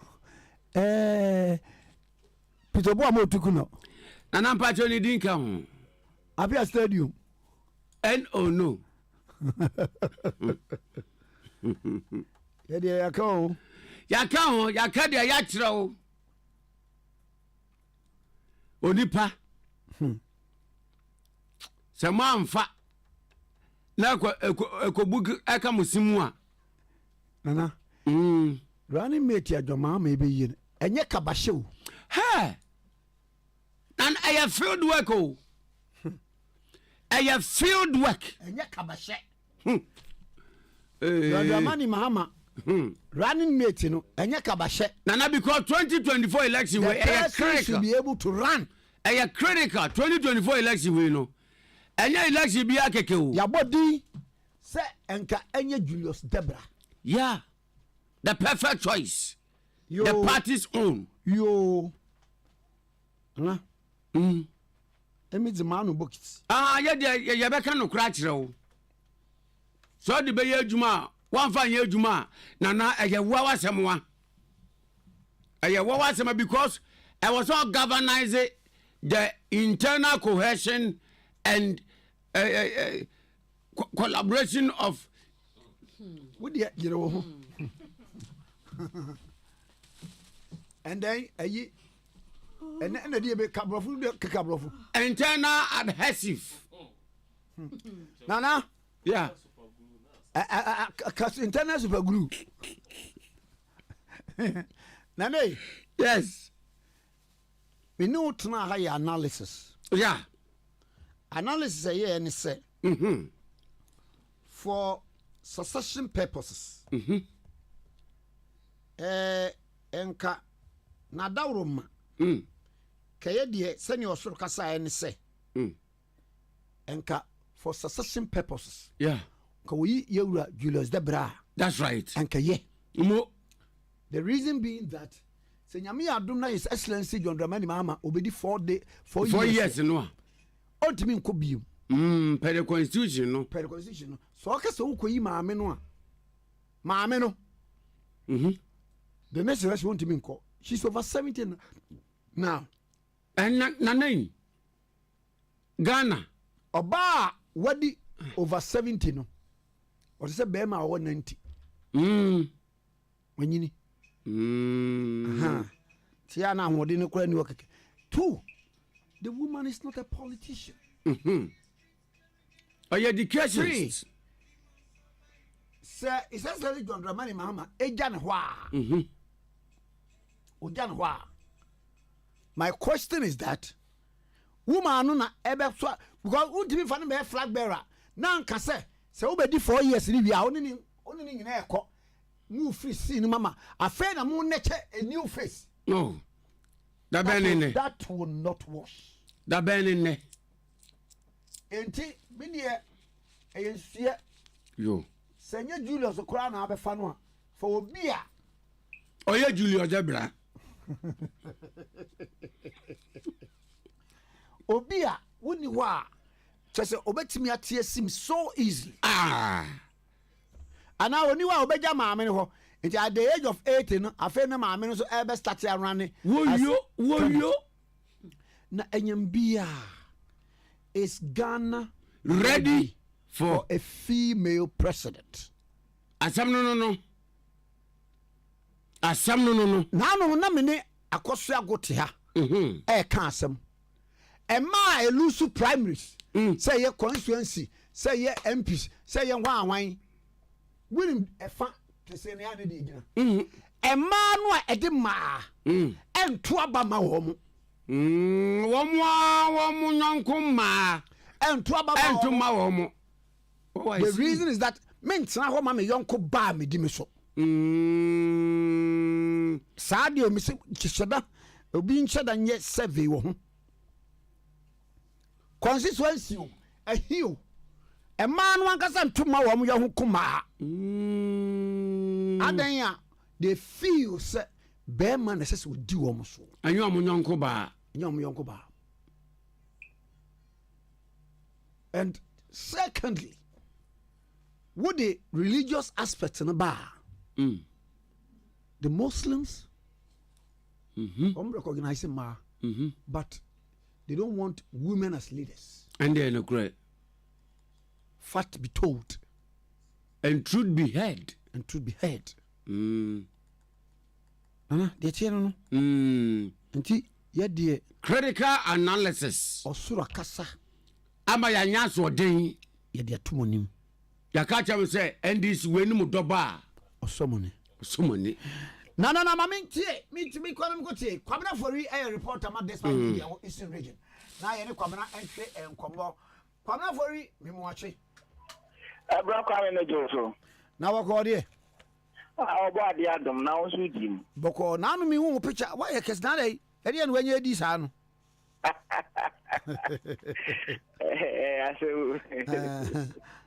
Why do me who you know why you fine pa? Me dey photo dada akra. Na me hu asem bi wo the daily searchlight. Bloody mayhem at mining site at Achim Akokwanse. 4 Chinese miners shot during robbery raid. Ochema was say chese de esi won ani enyan Chinese fo aye adwuma. Kofo bi aba ho se wo mu ba be wia wo mu gold ni niema amatututu aka ama Chinese fo. Wo mtinyi trokatro kan nipa nan yabo wo mutu. Enkomo eti sei. Bra Kwame na no efi ada no enumere be se no so de ko no wochimu ho no na yenya sa enti eni fi ye Achim Akokwaso oka Achim Akokwaso no ewo ofuasa ye bi constituency ana say Achimansa district ho no na asemi esi ya Chinese mining company bi a ho they kan ho kra na obokopa ho ntuma obubu jadata wo Akokwaso pa hontoma nti minimum opali na Chinese company ni dino Jianzin Industrial Mining Company Limited nti enimre bese no so na yenya nti ye say mmeranteɛ bi anaasɛ yɛnya hu ɔmo sɛ ɔmo yɛ mmeranteɛ anaasɛ ɔmo yɛ sei na mmom yɛbɛka sɛ ɔmo yɛ mmabunu a ɔmo kita atuo abɔwura mu wɔ mining company yɛ ɛwɔ akokwa so na ɔmo kɔ anwummerɛ no na deɛ nka ɔmo kɔyɛ no sɛ ɔmo kɔpɛ sika anaasɛ ɔmo kɔ rɔbo wɔm ɔmo kɔ wia wɔm nanso Chinese foɔ yi sɛdeɛ pipa no de bɛto mu sɛ nipa 9 no sɛ wokɔ mu a ɔmo nyɛ nipa 9 saa ɛyɛ nipa mmienu na mprempren ade bɛtumi aka akɔmfɛ ne asi ne pi sɛ etuo no aka wɔ mo a ɔmo mmienu nyinaa nso yɛ Chinese foɔ na baako no ne deɛ no wede w'anim a adeɛ nkyɛn deɛ nanso yɛbɛka ne sa ɛbɔ ne ntɔhwɛm ne hwewa no abɔ mu ama etuo no abɔ mu ama aba mmienu no nyinaa wohwɛ sɛdeɛ bɛma ɛkɛm paa adɔktafoɔ ɛhwɛ sɛ bi a ɔmbɛboa no ma wɔtumi anya ne nkwa ɛna afei nso ne nan nipa koro yi a etuo no kaa ne hwewa mu naa no ɛsɛ abɔ ne nan ama ne nan no na kyerɛ sɛ ano ɔden afei nso baako a ɔka ɔno nso yɛ Chinese na ɔno nso so etuo no kaa ne sirim ɛna afei nso ne nan a ɛkɔ fam ɛkɔ broni bɛka sɛ ne ankle hɔ nom no kyerɛ sɛ atete basabasa a menyini sɛ ne ho tɔ ne mpo a obetumi ɛde anante ebi a ɔmbɛtwa ne nan no anaasɛ ɔbɛyi su krɔkye sɛ sansa ano ɔden paa na wonya yɛkɔ yɛkyi kakra a ɛyɛ saa particular mining company wɔabra na ɔmo ba ɛyɛ atema kokoa so aba bɛpɛ gold atu wɔ hɔ nom anaasɛ ɔmbɛyɛ mining no na community ne so na community ne mpere so koraa ma ɛno no ɛkɔyɛ yɛ bebree ama Ghana obiara tibi na ɔmo kyerɛ sɛ nya adeɛ sɛ ɔmbɛpena ma mining company no na saa Chinese foɔ no wɔn mo ade a anaa Ghana ni bi dia ɛna wakɔfo ɔmo bɛyɛ anaa partnership we no ɛyɛ China foɔ no na buy nanso nkrataa so deɛ China foɔ nanso wa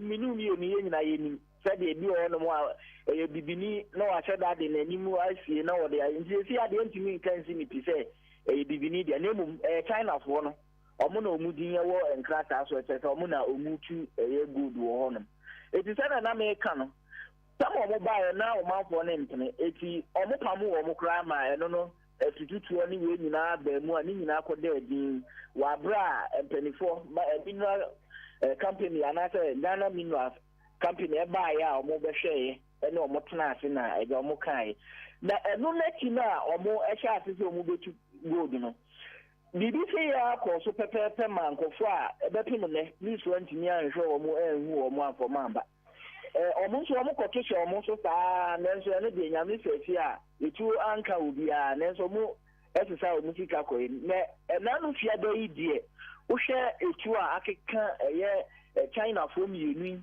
na ebi ɔmo dɛm paa na kyerɛ sɛ ano ɔden mpo ɔmo kyerɛ mu a ɔmo saa fɛ sika bɛyɛ sɛ 10,000 Ghana cedis deɛ ɔmo sesa de kɔɛ afei nso yɛsɛ nya ne nteteɛ yɛntumi nkɔmfɛmi sisi adeɛ nanso sɛdeɛ yɛnya ne nteteɛ no ɔmo nso saa kyerɛ mu sɛ gold bag bɛyɛ sɛ two deɛ ɔmo fɛ fi mining company hɔ nom a bra Kwame wokɔhwɛ sɛdeɛ etuo akasa Chinafoɔ mmienu na ɔmo nan na bɛrima paa etuo aka ne hwewa na kyerɛ sɛ wɔɔkɛ mu a ɛni enyan paa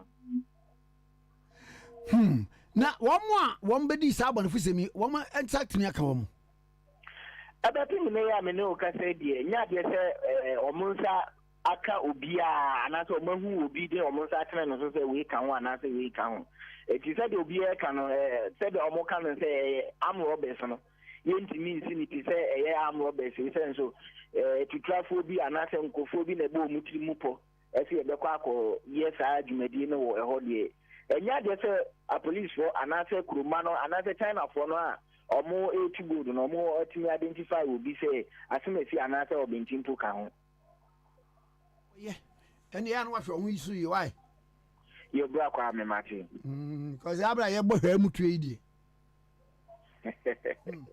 bɛdas bye wobɛhwɛ Chinese ni bɛma wɔka mu paa yɛpam ne story a bra kɔ a meani ɛnyan awerɛho mame na wasɛ anɔbɛ yo mɛsome da ase paa nipa a mote ne nka yɛ Kwabena fori amanfo wɔto nkra firi appointment mu wɔ ɛbrɛ despite media na mame nkɔ na menka sɛ end point omiopathic na Dr. Dubois nie mepam kyɛw sɛ yareɛ bi wɔ so chronic ne kyerɛ sɛ yare kwankro bra endpoint one particular don't yare na se ho mfama ho also ade ma won sɛ wo so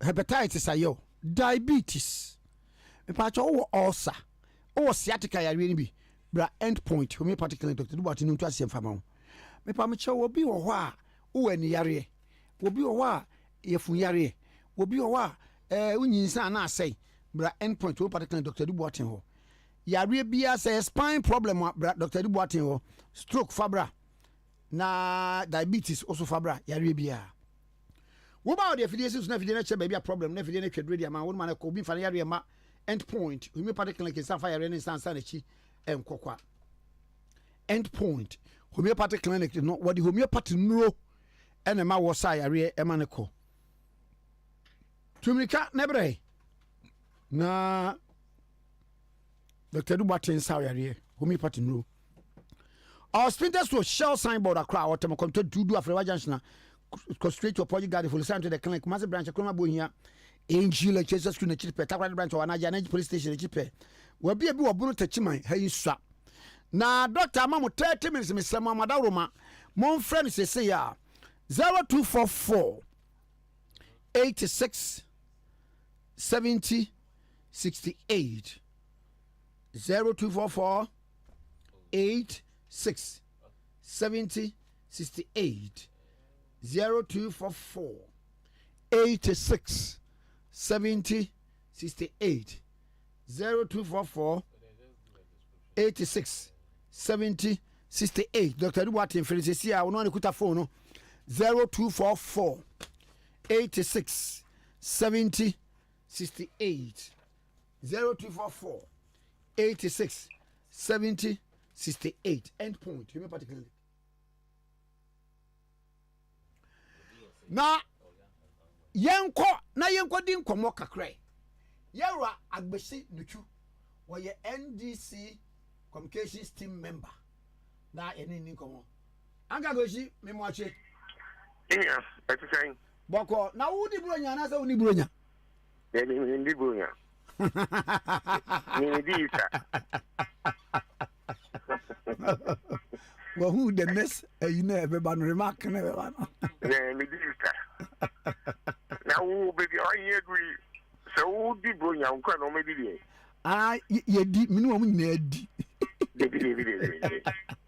baby so di bronya nko na o me di oh ne se bronya dia ya o Christ nti obi e be di ayo market we are outdoor so we are there was it we are outdoor now we are there any outdoor na na Jesus ya wunde ya outdoor yo na ma unchen an pe ya na ye dwendwen paper bi di bai abobo nkrofo bibre din ma Jane na no poko agiman ya bo ni din ya bo ni mo Thompson din ya bo to afede din ya bo omdo Julius Gabra edin egwom nese eni samanyuko die yeditwa ofuma mo hwehwe in these times you betimi a partner yewura Mahama amano akwaji tumi na bre NDC you say the running mate is as good as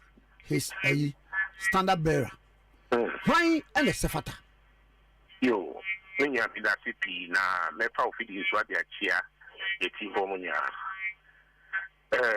NDC running mate towards 2024 election the flag bearer in consultation with Council of Elders and National Council omwo to me say omefa running mate. But I think say a very appropriate say we full soldiers so our bia ye betini aka na ye dem dia ya appeal na omuti so a e betini aboa over the history of the NDC from 1992 over a running mate more wow to know say e adia eda form and not in that form. I think going towards the 2024 election, we must follow such precedents because they are Spain. So I think, sir, His Excellency, the incoming President of the Republic of Ghana, John Dramani Mahama, our flag bearer. You can say you be also from the southern part of Ghana, out of the running meet. Now, at this crucial time, we need a strategist. We need Obia. Nipakwan should be strategist. A strategist. And you can okay. Nipa or what business ideas who relate to the business society. That is very, very important. Our economy is not on paper. Or it should not be on paper. Obia related to the business community. Somebody on party ye hear Obia why your constituency executive paying. Why your regional executive paying. Mebo. Why your trader. Mebo. One. What's the running mate? Kamo suggested for His Excellency John Dramani Mahama. So you'll be a strategist. Yes, a strategist. Or you'll be a economy no on paper. Baby. Okay. Baby. Obia or business community no our relationship. What I say? And then me know ya bra boni ya at that business so. Okabo so kaya the boss patchewa. Now I don't know which I could be offered by. Uko drum your boy woman. Now I don't know which. We need somebody who have good rapport, good relationship. We need somebody who have been a constituency executive before, a regional executive before, and a trader. You see, all these things would you put together. The one had the right choice. Because the flag bearer himself is a trader. The flag bearer have gone through the mail. So therefore, his running mate, they too must click. You see, we need a running mate who clicks with the flag bearer. Now, you want that form. It is say, Shimwa, Master, a dear woman, it's an appeal. It's a humble appeal. I'm on my knees. 2024 is going to be one of the toughest races. Indeed, Blackburn has a portion of the country. You see, let's adapt the 2008 strategy. 2008, they have Fekeke. President Faha, not President Musa Faha, not the then running mate, President Maha, not Faha. We need such a person to adapt to what the drug bearer have for this country. Yes. Obi say, the Nipakure being as a running mate, you know. No, you're in trouble, man, because the picture create ni ballot paper no so. Until the okay can attribute it is saying. Fantastic. Nipakure they be in a running mate. And one person into Obama and Nipakure. But Nipakure effort. Nipakure ni nyoma ye. Nipakure you got a woman Ghana or drunk of us woman. Also adapt. Don't forget it's 50+1. And to a bit to be running mate in so crackers. We're running mate in Quadi Metro.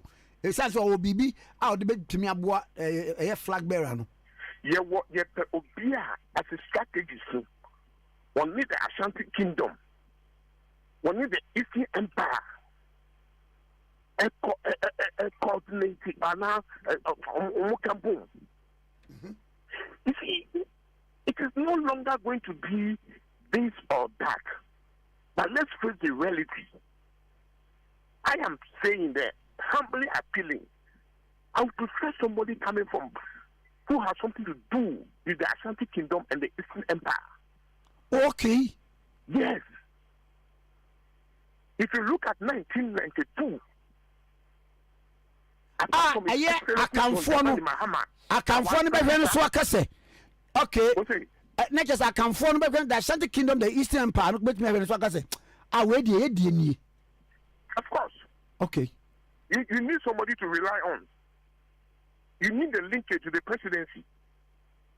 You see, it is not about the so-called mates. No. In NDC, we don't do mates. We do co-piloting. Which I say, I think it is time to break that tradition from 1992 when His Excellency John Dramani Mahama broke it. NDC for no, we are co-piloting. Munye mate. Debi.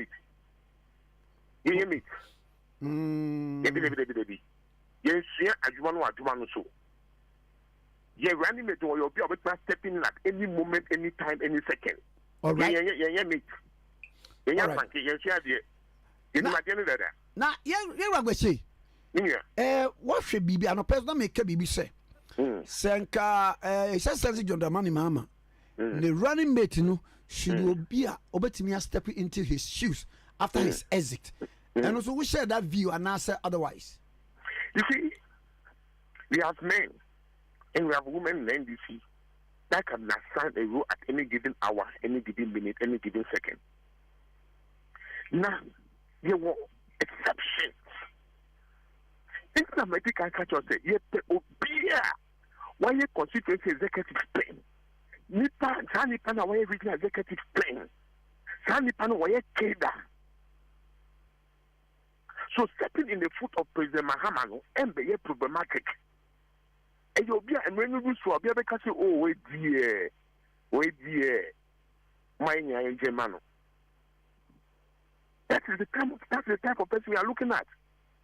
Obia is so youthful. Obia attack across the media everywhere. We need such a person. The media has a very important role to play in our winning of election come 2024.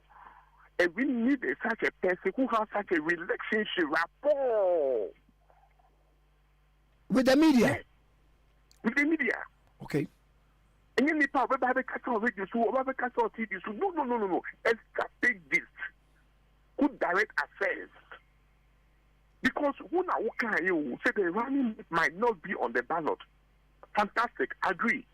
So such a person must be behind the scenes, strategically moving things. Pulling strings. Exactly the word. It's no more going to be yo. No. We are really to imagine MPP for Mubio Manua or Muntinkata. And you see such attributes in which person? Oh, I don't think I need to mention names. Okay. But in the description, Mama Odie, you must know who I'm talking about. Mm-hmm. Yes, I'm saying that such a person must have a link with the Ashanti Kingdom and the Eastern Empire. What I hear, a businessman. What I hear, a strategist, a trader. What I hear, a former regional executive, a former constituency executive. You should know who I'm talking about. Where the lot of crank, I say, Jana Mikucha. You know, they be one uncle talking away. It's a humble appeal, a humble appeal. You see, 1992, we went to a particular tradition. We repeated in 1996. Okay? Your friend said 1990, 2008, you break a tradition. Yes, sir. Then we went back to that tradition in 2020. And in 2012 and 2020. No, I don't think with my number of years in Ghana politics, no, it is fair. It's not fair. It's not fair. We can balance with other positions. But strategically, I personally feel say we need somebody who have a link, and I'm repeating, with the Ashanti Kingdom and the Eastern Empire. What I say, if you stress, then you say, His Excellency, the incoming president, John Dramani Mahama. Obia wa ye depend. Ah, ye di ye ni ahu. Ti se unam kroma. Ye si che me de mama ya na wa kire. Ye bi sa ba ko se susu che me de wa ya na si wo we na me ye. Enye san pa na ye pe. Aye bi afu. Ni pa o ya di. Aye nye hu se wa ye depend. Ni den di John Dramani Mahama. Kwame, You see, this nation must move on. And you know, Minister Wushe, a very much, sorry, cap of the African Cup final one. The edifice, Abu. Hey! Kwame, what him say in the year 2019-2020, over 52 billion Ghana cedis a year of Ghana Commercial Bank. What is that story? No? When they say the Bank of Ghana made a loss of 60 billion, we could have put up even 6 times that edifice in Ghana here. Hey. We could have put up 6 times of such an edifice. Because Makoshe renovations are almost Barcelona, Basafo, a park, no. But it comes nowhere near this. STC back in Cote d'Ivoire. Abidjan. 50 billion that of Bank of Ghana went wasted, unaccounted for. Now, she edifice. A neighborhood. Almost the COVID-19 encounter. Russia-Ukraine war encounter. Tell you much. Who can see COVID 2019? Who can see Russia-Ukraine war? No. Obi promise capos for the airport anyhow. Yeah, you can point it at the stadium. You can point it at the market. So I am saying, say, what do you mean who is Excellency John Dramani Mahama? What do you mean who mean power? We say the near break for development for this country. The near break. So he needs somebody who will partner him. That was a dream. A back or a car in the air. Somebody who will partner him. Aka 1998. Yes, sir. They will be on the quality. And means a strategist, a business person. You can't say a business person, a businessman. I'm not specific. Political business administrator. Political strategist. Only media no rapport behind the scene. We need such a person, to join the race with His Excellency John Dramani Mahama for the 2024. Nipa mi hiya pa. Na ebe mi say my party ni ntino. The person mi kobo obieti, but the description to tell you who I'm rooting for. Kwame, me who be paying from 1992, 1996. Yeah, who be paying? You understand me? Because so I don't think who said the year 2000? Yes. The year 2000. Yeah, running mate. 2004. Yeah, running mate. We did in between the same time. Everyone environment. What you are hearing? By your 2028, for 2008, there was a change. Somebody who had a rapport with the media. His Excellency John Dramani Mahama. The then director of communication also, that by then. I mean, everything went on well. You can make sure. Maybe every day, I'm simply qualified. Yeah, you have your family qualified. What you say? But except you want to be your family. The second independence of Ghana, you may declare. The first independence, Obianim said the second independence of Ghana will be declared again. Okay, wow. And yet, Mira, I said you always say you've made it all. No, Kwame. Mr. Rowe, government, on one 70 question or 30 years, or 3 years, no. Aye, we are no. Aye. What's when you just say a year? No, what's when you just say a year? What's it? Okay, at this hour, do that you correct or denying the boss. What's on your account? A patamudia, energy, Bonindia on count. Do you think we need such a person to lead this country? yeah, flag bearer is Excellency John Dramani Mahama. At the Akata from day one, or son about we cancel e-levy. One can say from day one. That is why our legislators, our MPs stood against it. But you know why I am talking to the extent say or bad people before or be position or parliament. I see that impersonation. Now they came to deny it's a Adwasafuna. Would you, baby? A man who will say crime have no limit. Yeah. A man who say, we are not fools in this country. We are neither not blind nor deaf. What I say, or say, or bar or be cancel.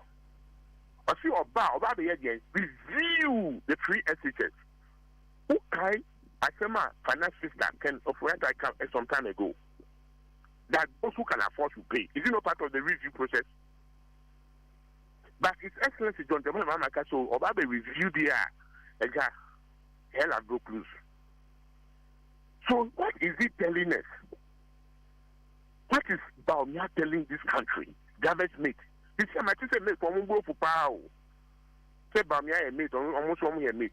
Into a long train from because I'm made for Mumudin for power. Because Ufru Cafe Medina, now quite clear. Would you take a question? I can make it a mate, Messia, mate or Malcolm Wushi. But Baumia do call to baby about Medina. So they're not describe himself with. Intimidate Kwame. Atama make an intuition and say, Mr. Ahumbrasim, His Excellency John Dramani Mahama should consider somebody from the Eastern Empire and the Ashanti Kingdom. Okay. Somebody who has linked politically. Yes. And I know with that, it will be a done deal. Okay. Medasanope. Medasini Kwame. There's a Medasapa, Penny and Kasai, Agbeshi Nuchu, or your NDC Communications Team member and then actually come the way from Nafia okay okay FM 101.7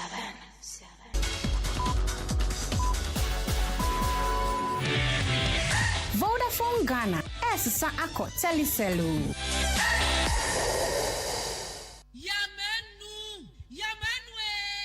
Ejaba boni di adwa ma wubi eti ya menu afa hin na mahwie fufuo ti ase dada menya wofo yi papa so ba fie ni enwe fufuo ya asam aba na so oben wadi fufuo edi mpreni ne mpresa da kro ba ye di ne ehwe fufuo a akode wo nwane adwa mo adwuma se me ne fie adwuma di mi ni fufuo kakra ba o madie no ene wotu metwa ma da pasa aso wo kan na matire nyira wati ate na make am mebo a ebo de odi komum na se sia de obra to otwa fufuo ai wo wodwo pam na wo ma siu na wotimu aba na wo sadade na wo temfra kwada ne nyina tuatwa make say ya needful sadaroma wo bia mani ye pa ya wa yam body fufuo ne mankani fufuo a wa ne powder wo de gu da kam kama ya yefra no needful fufuo a enya no bi na masori ba ntilizi kama me di ye yo se bia ma me hwe oh e bia needful fufuo a ye kama say body fufuo ne mankani fufuo papa bi na wo kan say twan e posim na ede na me se wo kan so ancho simanu mpɛ no wa wie wo hwie wo kwa papa bi aguso but just the ama mani kura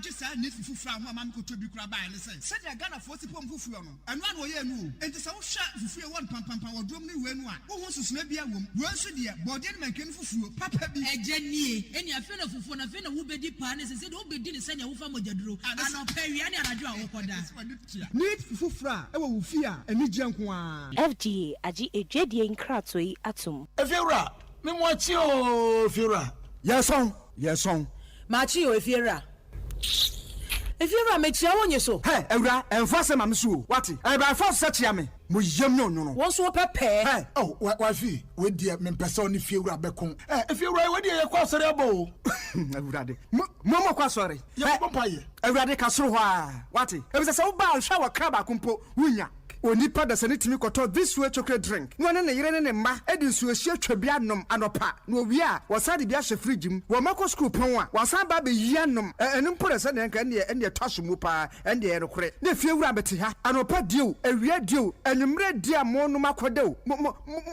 mame na mu wi a ma sora kwotena so ndem se ye kosum ya me say na dia ya late nso me yanke kabinje efiera ya wi ya kwasere body pate ke efiera wuti fia say light bill no water bill ba wuntua bi wo say sika na fa koto this way chocolate drink na ba nom hwe me catch you play fa say this way chocolate drink no metumi ato bi pa na so na me so mo ahwe wate e de me hia ne nsuohie na nsuohie so me ntoi say me bufu a metumi ato bag mu a wate yeah fiewura we nko ade ma abunfu me koto nwe efiera fi de ya bre ma abunfu bi munyam sumponie munyam sumponie na mo ba ya trimodefo FDA agi edwedie nkratoi atom ama na mirika ye ya me say na nsanse de kodwo ho na ma ye me de mirika kopese me na fofora bedware no me de semna wo do pie adware no na nso de atia nete na waso guardian ahwe wo tete guardian semna kokko no ana ane Unilever Ghana champion carbolic semna yi a dodo no afa ne guardian no ebo ho na mani ban fi nyare wa ho sese mpo de ya sesa ne din na ko live boy carbolic soap sa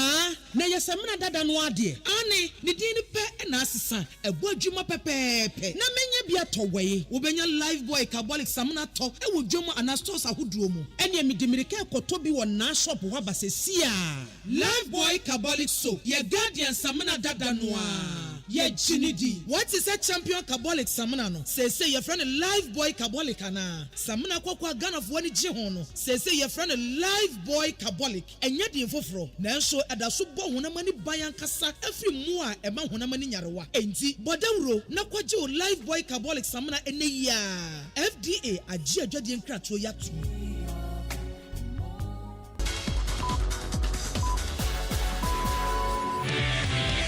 Vodafone Ghana Esisa Ako Teliselu.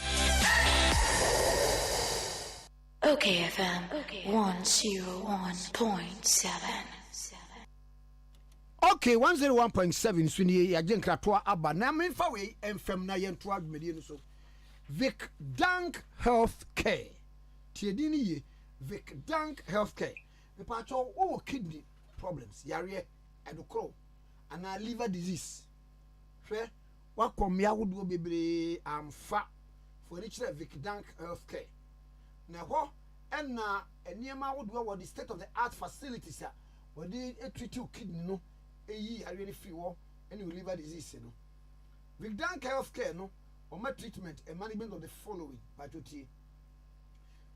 You call a diagnosis of kidney stones, or hepatitis B and C, or high cholesterol, or hydronephrosis, any hypertension, or diabetes. Sayari ami boni di akanyina no obawa or the infidie ebe show mu a diagnosis a text ahodo. Now we are no we what the 100% natural medicine if free India now or the treat now yari no echo Vic Dank Healthcare will be in call and funny area and san chi emma it kidney and liver disease prostate enlargement in no kokoro meto mema said woman to hwemu we yin nyina free ho na ehwe Vic Dank Healthcare was Sprinters Road Coca-Cola na Standard Chartered Bank in Nechi ba embedifo man ho kwan se me fa wo mo number no entudwa Vic Dank Healthcare our number is 0549 95 1211 0549 95 1211 and 0502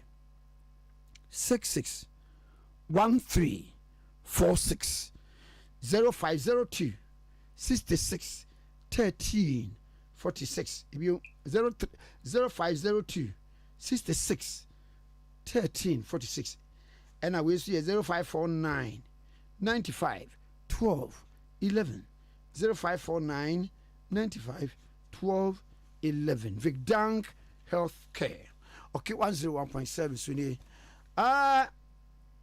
Company way of one crop for a fan near my wood bebre mu. Ye fra Emerald Star Company Limited. Emerald Star Company Limited. Pacho ebia u sit down wo construction bi de onye nyina obenya de amawo. Na wo mo niema wo mo ye ne se ebia waja asase yanta mo pese o si real estate. Oh obebo obey your plan near man who down back or plan up a plan obey a mom. A fee Emerald Star Company Limited no one way concrete products. One more ton dying and up a sell property so your own cratamawa property documentation no waiting a few what on sassy and your Japadia baby. And now was I general construction obesi si dama obesi stores obesi si aso dan obesi bibia obeye and now oya building plan the my friend architectural design no na was sign so wo tipper trucks ya or the twa anwea ne abo na opeso unya bi kura de kodi udwuma bia obe rent you and obe high obi na ensase a mebbo Emerald Star Company Limited wo no me awudwe ene wo na ensase ne fi 35,000 to 85,000 depending on baby ewo tie Shopoli or once I seen baby wo 5 minutes away from affordable housing Afienya one land in Ebeto Estate Dowenya 10 minutes drive from Central University Eben B5 company no committee 25 and so I seen gua Eben Death Tackle Courts Dodowa one more assassin baby Ghana Water Company Limited ho Miocho and also assassin gu and a baby a four Porter City Church in a ben pa pram a ben bichino me pacho Emerald Star Company Limited one more office no Otamacom 25 would do any actual Death Tackle Courts no opposite Adult Kids one numbers near me you know free 0553 49 75 97 0553 49 75 97 J number we should count 0209 06 30 77 0209 06 30 77 Emerald Star Company, a precious foundation. Okay, 101.7. So in na yeah quite anyway. Now if you make a text message, I would do a most of the abano. Now if you yankin can it be so emfa emamu. Yankin can it be emfa. Okay, 101.7. So in message. 1. Two. Okay. Mami we messages awodo modi aba.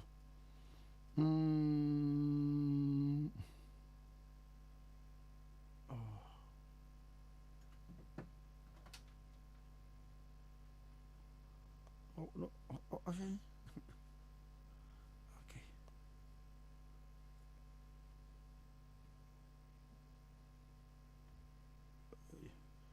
For internet today, hey, Montumbo.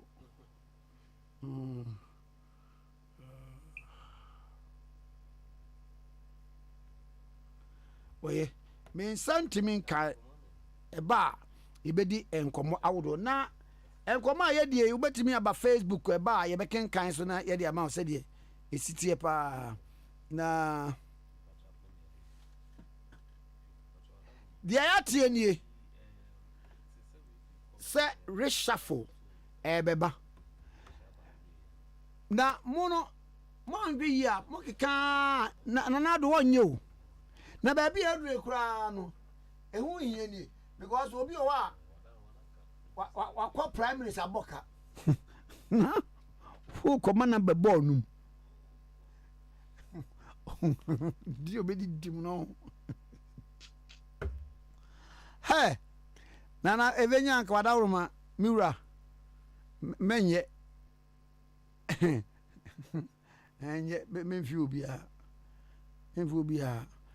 ukwa ukura chini so mbe ya no mababe ko nye sa nana so ya depend bo didi ombe di ade no enye fe. Okay, 101.7 suni na etinana ebe ya kamenye obe kwa nkufuri atankwa obe ya menye god baby na baby akwa prime minister enu o ma say lucio ana obi o ko prime minister o wini ba kan wo de aba Ndi so odne koto a nana ankofo bedidi o. Ha nana. Nana. Ombedidi. Obetini go nana. Wa me fi obi a be amenye. Say enu ana mo hwe ani musa beba. Emahu eman ne machina. Opa ko shipu. Opa ko epoda anu apa matches na de kerosene agum.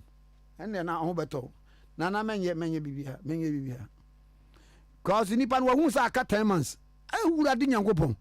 Ne nsa left ne nan na so wo de baabia bedidi. Obabagum sa. Primaries no. One of the constituencies. Ebinum che moto. Na me hwe moto pa mako 1000. Kula ofiri mu nka ache ma abusua bia se nka ombe yiu. Ene wansa anweni. Moto baako 5000 sada so. Anu ni busa me pa cho. Special prosecutor ho.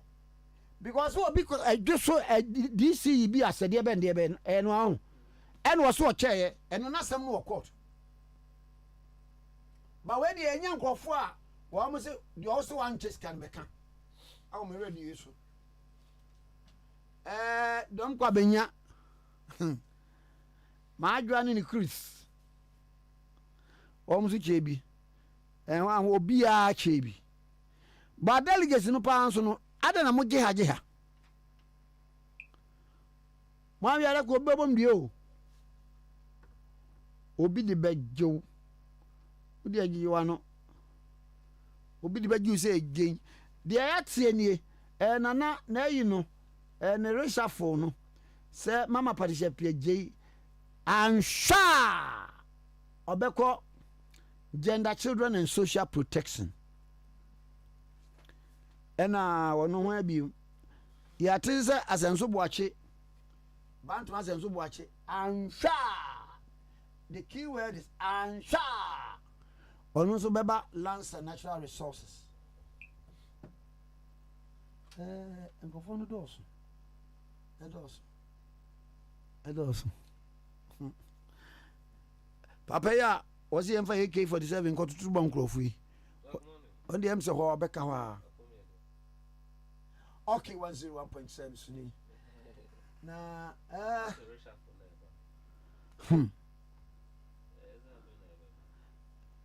Resha frizo panka oya oba na nka oba. Sese kwa waso awade. De bia na na be resha fo. Mo so kwa mo kasa na no dodo. Na na nya bibia enye. Because oya omo to injury time ministers no. Awura di nyankopɔ na yenkodi enkomo kaka Dr. Ochre Ankra ono oye university lecturer na ye nenkego doc me watching of Americana voice we titi. Hello Nene Isaac ata na emuta hoba over media ni efia befo of auto collection ate eye I mean, managing is Isaac's voice was very clear.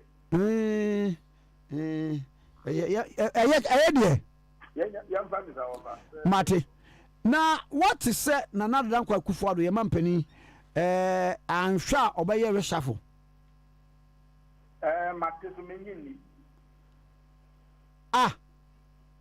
Nigeria ni muso Bible so bi nsani esedi obenya kopon chese ogidi so no na ohwe na kira kwan katuafo over ebe memre se media dite akofi akwali be president se media dite president na baby ade afeye se bi se enfatu ho nti na ma edi na wunyi ni se enfatu ho na ma prison o tete na ire ananu se DCs wayi NMCs ni wa metropolitan wayi baby be a shame and the crown inauguration. Over no quelling and the president who for the country obey ye race up. This is a bam, I mean, who's the people in you are trying to.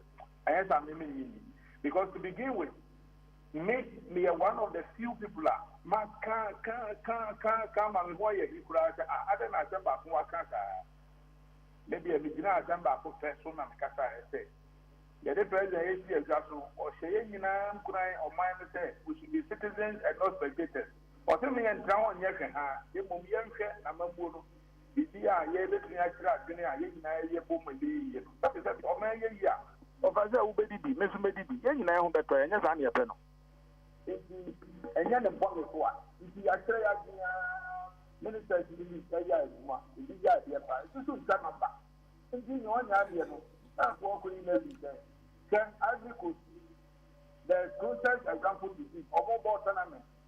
Some of our food, or say, first 2 matches, or Lucy. I'm come on. You know, not to be a season on 1 idea, I told you the gate, or by one idea. There's a coup for a catch like Ghana food in our dog, or new reshuffle. It is almost on me, I don't know, maybe get of the reshuffle. Yo, be sure why he sits as president, you know. Oh, who near ma than said, be a wabonti suhunu. I'm in a large cruiser. I see, who know I call referee coach, who name referee, I see in board. But you are no. What's it? I like the cruiser, I see the only referee, dear, yes, in board.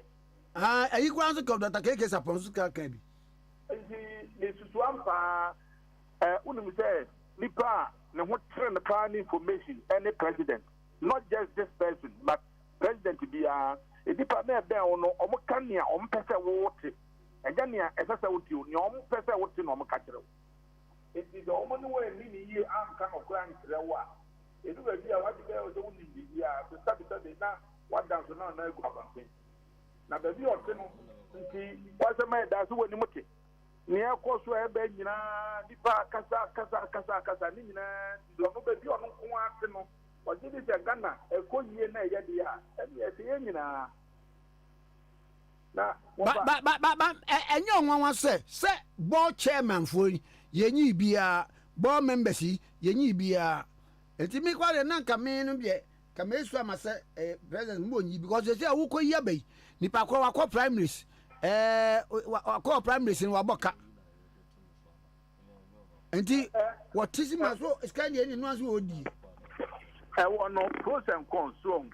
Anybody or other year and one yard yet to say Ivory Coast Coach Yamika, this year over. What did it be at 20 just aside? A better thing said, FF1 I walk Ivory Coast, no. Let's be a young Rakase, or move back to me, no, and I say, Jumana, Ivory Coast Coach, and money or winning capital. A bedding. Where's our one your friend? The whole world will go against you. Anybody do almost almost a point the other also the baby. The 7 months go, baby, I can say, that's why we know on the other one family, but over here, I got Jimmy Dean on also some tempo only and Mirado Asumi. So some of them truthfully can work and work well. If you also are saying, I will come in America, you don't want them to say. If you also are Boca, Sabi, and the young one and it is what primary, but to TV, what here intelligent case come on, what president Yamoma, the Yaku, Yamomotari. Yeah, the number. But we know the panel so a car one bona, a DCU over. We patrol Casua. If you are non contest over, we never say, oh, the Gina patrol Casua. One can't come on, if I never give that in a cup. But substantively, no. Maybe just a barb on Tim and me would say, I'd really need the Mandia Kum, say, I'm president, I ever shuffle. One way you can't come, Nini, and you say, on your reshuffle. Now, Obi on your reshuffle, or 2 hours now say, why are they already?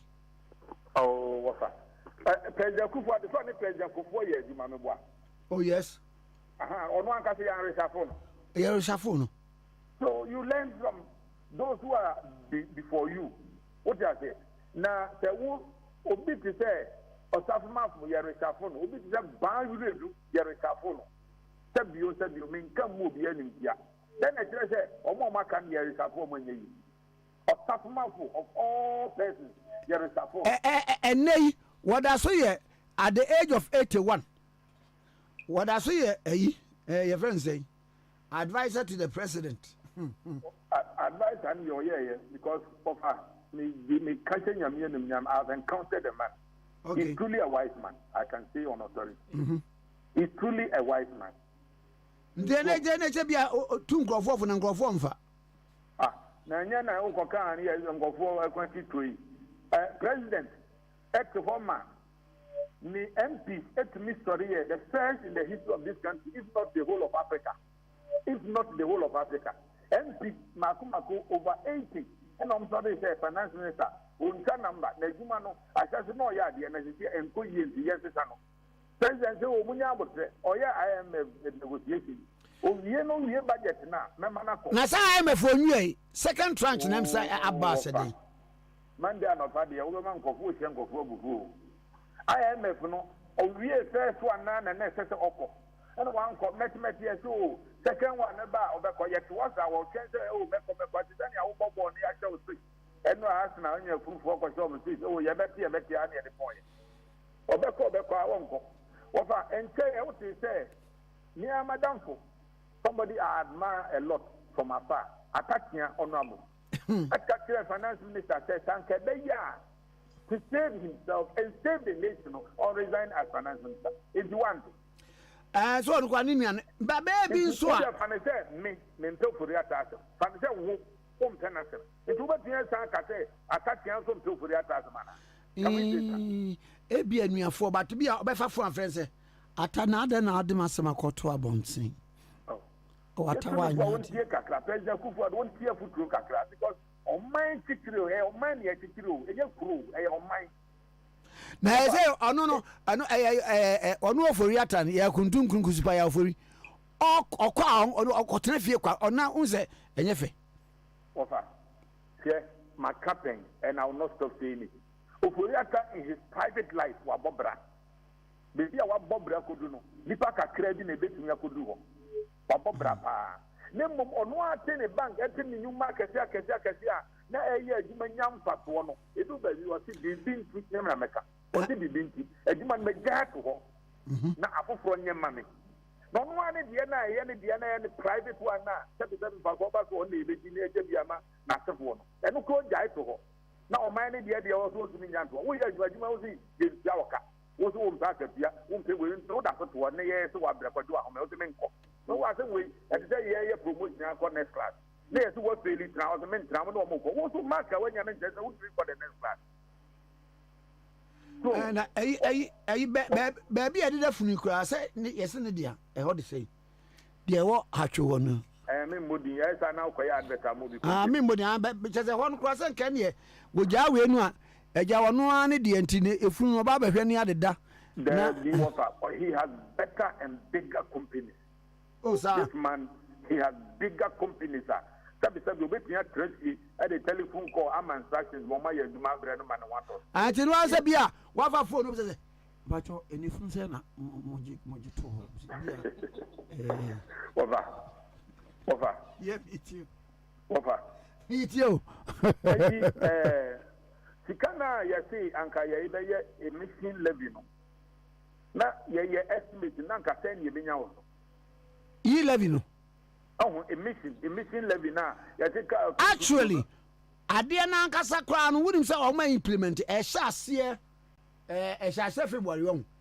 E kwa on be fa so agege no kra mai. And you need baby on befa so agege akwagie no and omoma yen estimated say revenue say e benya say na me kasi bi so na nka menya figure na nka me dey come asem say ebia sika e benya no would have been something less compared to say anka e begi to na wo oman be na emu oman man say tax we welcome yaki am prefabra na ya ebetia oba wo bi da wo dey can be say oba there be minti bi mpanisem da say e bin see da na ya see road to ye ebetia ya mfasika ni ya kwan ya wo dey kuma se kwan ya to bi ya mo mo nya kwan so omo fantu amna na e wo na amwakwata se makam na minim sabi o se amwakwata oforiata minim adekura e wo ho a my goodness is this man not causing financial loss to the state the jana moto se also be reshuffle na eba on your part onya o maka ni nyina over 3,000 5,000 appointees of government onya o nyina no nyi ni pa bi edu we tedi Ghana will be okay oforiata amwakwata omo munko bi but confidence in the system.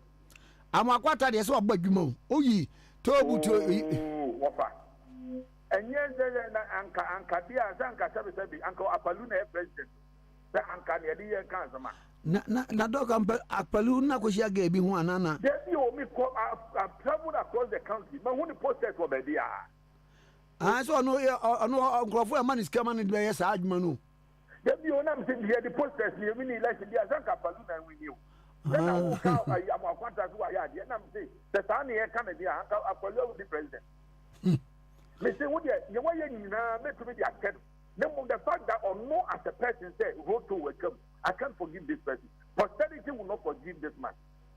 Sika Kenya, that will be a fine, every Fredro, and you are quite Jumako, or see and two Sika. What I mean, this wo. Cars are Cassiana, say a quite free Bokina, ever fact Ghana, no one to three. What they want to quite say me. Come to then, I'll call you Roto. Tell me back on and call. Them batch minim. And then America. I'll be my a reason because I'm in when young folk your Kwame Nkrumah Edin Komoha. Emma ne kai say Roto yenya 78 million Ghana cedis or TBBF free mu Katua one TBF 78 million a peanut and the animal traffic is a castle ne a year and some road hono into a million peanut me boy and I mean this as a man kase kwano. And now says, Fredro to a Kokuya Bokum boy, a frozen. I'm going to be aqua. Fredro to the aqua final. And 78 million. Yes, we find them as Calivinka. I find your Kumasi find what our watch at home. Maybe I say, what on them, Miss Owen Nampom, Kumasi Quayanka, yes, what 4 hours, with 6 hours. Oh, Kumasi Quayan, I cannot say. Now, there was 78 million for the past 4 years. And now they are finding them Mako fight and can find about who what kind of country are we living in? But Adena Yensuim Parliament to say Mrana di Roto no by Roto Act, Roto Management Act, Fees and Charges Act, and only the idea one highway one act. And one so no ni ho. Amakwata sa no wa brochiru. And one much on Katana was signing yena or me to social media. Obi am frɛ no me mane me yia no won nam ho papa unim sɛ speaker kura kan ho asɛm sɛ ade a wayɛ ne nyɛ mun san famra omso executive ya kan ya ne agi diska no ya sɛ ye twam ya suspend so ka wa councilor ɛna no be ka sɛ wotia mra so wa suspend na suspension ye for how long suspension ye for how long. And nobody holds anybody accountable. It's because we have allowed people to run the country as if it's their private company. Ghana no work and pay. Ghana work and pay. Debbie. So the only bomb mukata. They now were FIFA executive committee. Me that's all cram me FIFA. What? Adentina player B na obo has to cook. Me ya na me ready. Na oye defender coach ba ko tran ho saa o se me say me wo tu mi ka mi hwe wa ho kika ade na won say defender no ko ye ne striker of that same year the guy was adjudged the goal king in the premiership here in Ghana nipa oye defender that same year of the goal king enu na e kira wo say sabi obi wo ho a ebi a ministry ko no wo na ni ho papa na ho fama ne lim dia ne nyama dia o kikabo o tumi nya adwuma e no nkese wa bon ba ba dia wo no na on nya de wo e bi ade ko ba bi mfa ko ba ya de ye can president say I don't believe in rest up sir you obi dia ba o say your friend Louis Ajiman very good Louis Ajiman no defender and this guy became top striker in the country it is say baby Peter Amewuwe one pem na say obi go be say even the personal interest na anyone do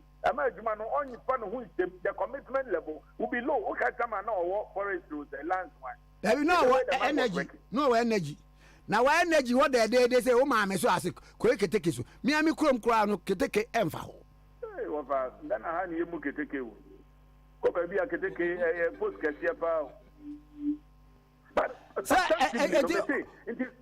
sports minister you always would get it or yeah Juma Papa tell me if he's working Ah, say na no bet. Minister pe and not this the Ghana the fool. First minister the to be say more tournament on 3 occasions because then I'm dey come. Mo budget yes I say menka. No what can tan ya ta menka and one on ya no akọ ọba yẹ kọ ẹni kẹsẹ ẹni yẹn yẹ come on nti document bẹ́ẹ̀ na ọdẹ kọ ẹni yẹ this card go am the plan because if you don't have the budget you cannot be giving money they have to look at the budget it has to be justified before the money is released or not the ọsẹ ọno sports ministry ní papa na titiri yẹ ẹna na bush apẹyin ní bẹẹ sọmọ àná jẹdi ama sọ ọhún yẹ sika náà mi sọrí ahomate fọ ẹkọ tẹrẹ adìyẹ. Every mark 1,400 strips. You are not bad to Mexico. Near the Atu Vanya Sport. Or the on come budget in it. Or can any day. Then Bibia. So such people must go. He doesn't deserve to be there. Oh, but Zabia, only a buy a carbon, I buy some Mamunka Kanagana for the Ombutu of Manwagum. Oh, that is the biggest problem of President Kufuor. Respectfully, that is his biggest problem. See no evil, do no evil. Hear no evil. They say, look at the education minister. He's all over the place. Fantastic man. And near man, near your brother, I say, young P. Ghana, or me a yebiwaha. I had my doubts until I started seeing results. Say, Obi, 1 year science or secondary school, near man opportunity to be people are doing it. Look at the STEM secondary school they are building. Yeah, fair. 10. What say? Such people are there. Edutum is working. You have to commend him if he does well. Yes, it's working. But when I started seeing results of what he does, then I say this man knew and he understands what he does. How about the rest? Nipa no so me 30 and 40 obeti can bear 10 wey they have distinguished themselves no more maka na omu gum bi keke tisani ami wo kwa who part am bo some bo to some bobi so mi mram some your character that is what is happening owi ko bisa Peter Mewu say sky train no da ben na ebeba mbesha say hey my friend don't ask me that question it's not feasible also can say me misano osi me misano now what ministry one year misano sabi can go bisa wan me mame you go bisa wan hen we nyan kaseti adok then you offer me bisa sem keke o me okay offer out to where private job me to me bisa question o me to me bisa o family question nemo as long as you are in the public space yeah sika dey do fine no na enkrofo bi sorry and this if one ba wuntimi musu o mo questions akese na so obu man baby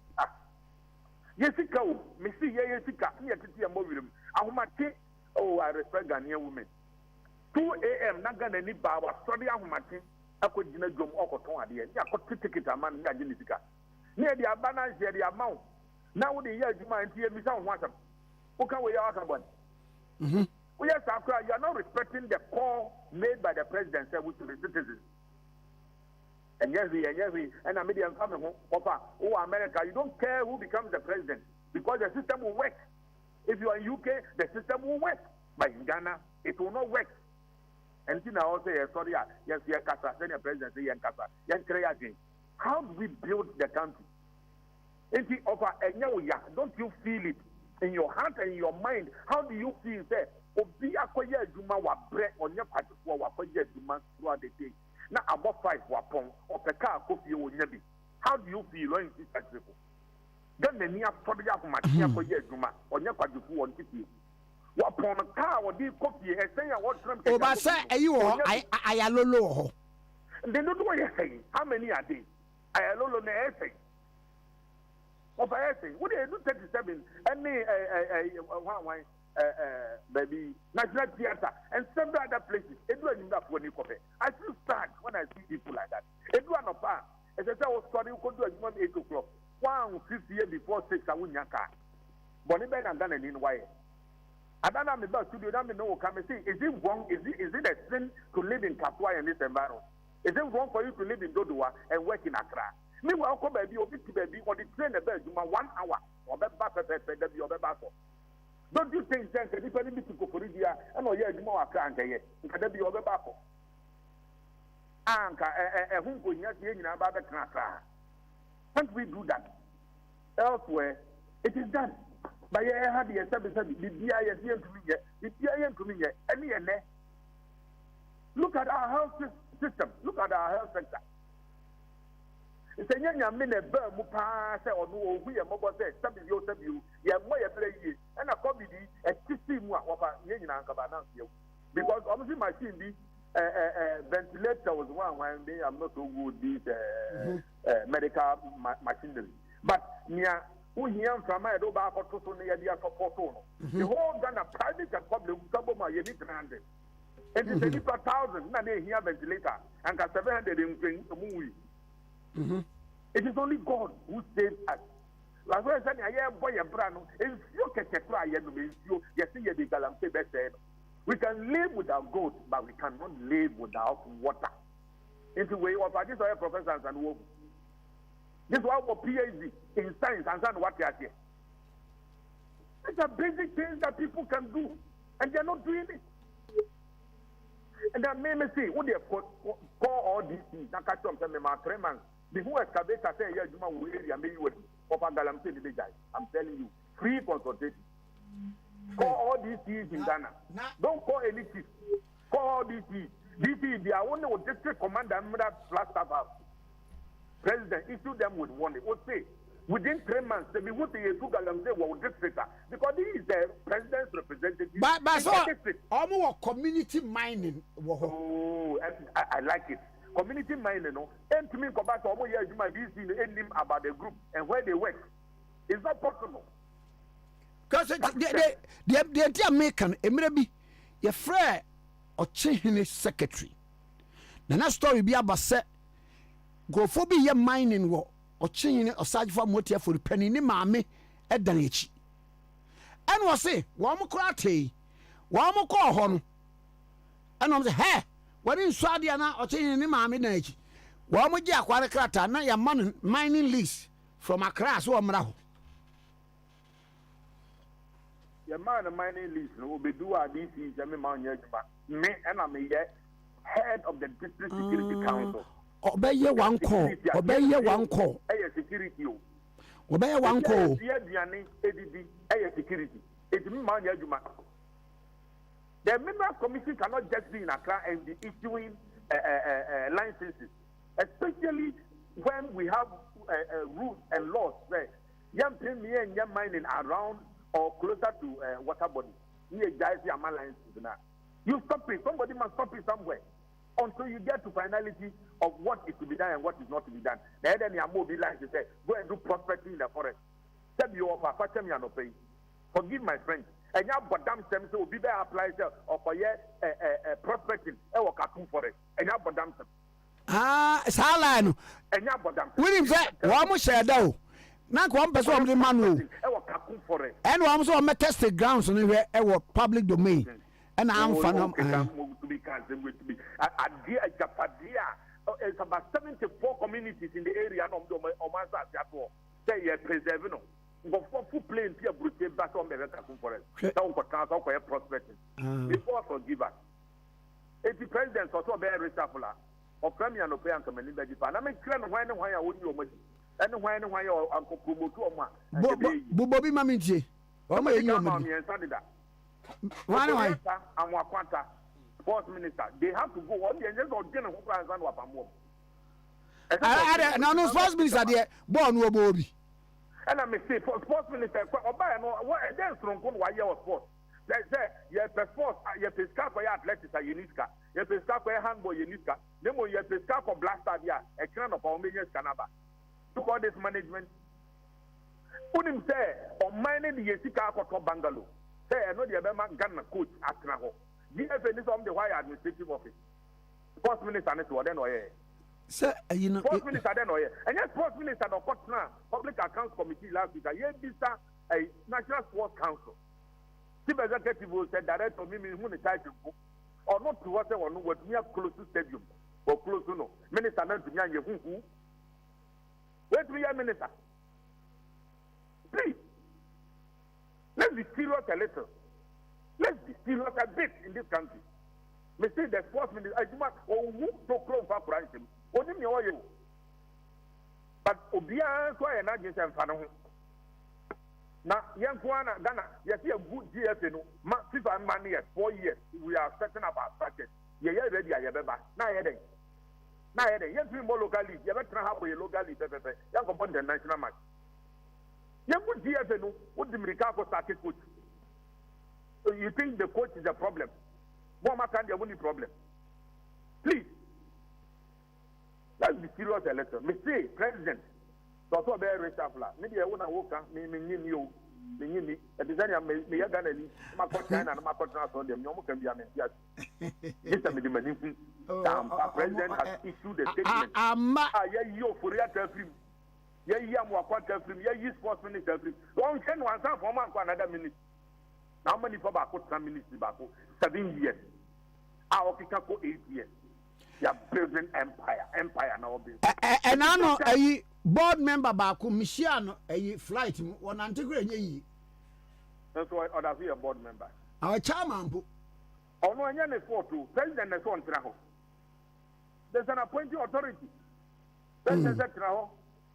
And not to Ugo Yina, every another work for the Sabakuya, or near the young for the post. The president is also so you know, but now, two was a man that's what and I'm a what. If you are doing what is right, don't care who you I will some say. If I'm born in here, I'm sorry. Who born in here, no boom. Why? Don't make a phone for. I COVID you. Oh, Radin Young. Mammy can't say me throw. Son of a bigger tea on me, Tano. Now also obey you, Papa, be at the local government ministry. Papa, nobody be me, I'm a catcher. Or said our TCA be in an office when you have my yard to become a hospital. On the one, yes, Ukuyina, one yard where we had the best was you, meaning you know, we can't get it. For that, then I don't know free hospital to be in a statement. Don't let you come for Radin. A real gentleman. Maybe me call leader for that matter. Me call fear. And now, many papa could afford in command. Mr. Papa, now, no, open so na reshuffle na yene so me peso no de na me yini me yiwa me nka de ntimi yiwo me yi ya asafo me be kan ofa ba obi akwana ne style oh and I say o ne was style what for football pitch me say born you born 11 left down to me ka say wo style anti ku be board to 12 players and I'm a your style may be different, but the standards are there. Set the standards. What are the key performance indicators or setting man all the ministries and the ministers? Monitor and evaluation minister. That ministry should have helped this president than any other. Say, and can the second term no? Why you are monitoring and why you evaluation say wait first term. Wanyadie, Fanamadu, we Wanyadie, we Wayadie, me who report the other from that ministry, if it's a ministry or just a minister in charge. I about way, ya, and go for any maso. Sir, when we nipa big shots no, next a year, next be agency, and almost fail or ha. Ni assign my post in there quite deputy CEO. It is a second deputy CEO. President Kufuor any 3 deputy CEOs in one particular agency. Hey, 3 deputy CEOs. A bit see that. No. These are a journalist. And near who the oil? What is and go for girlfriends any everybody.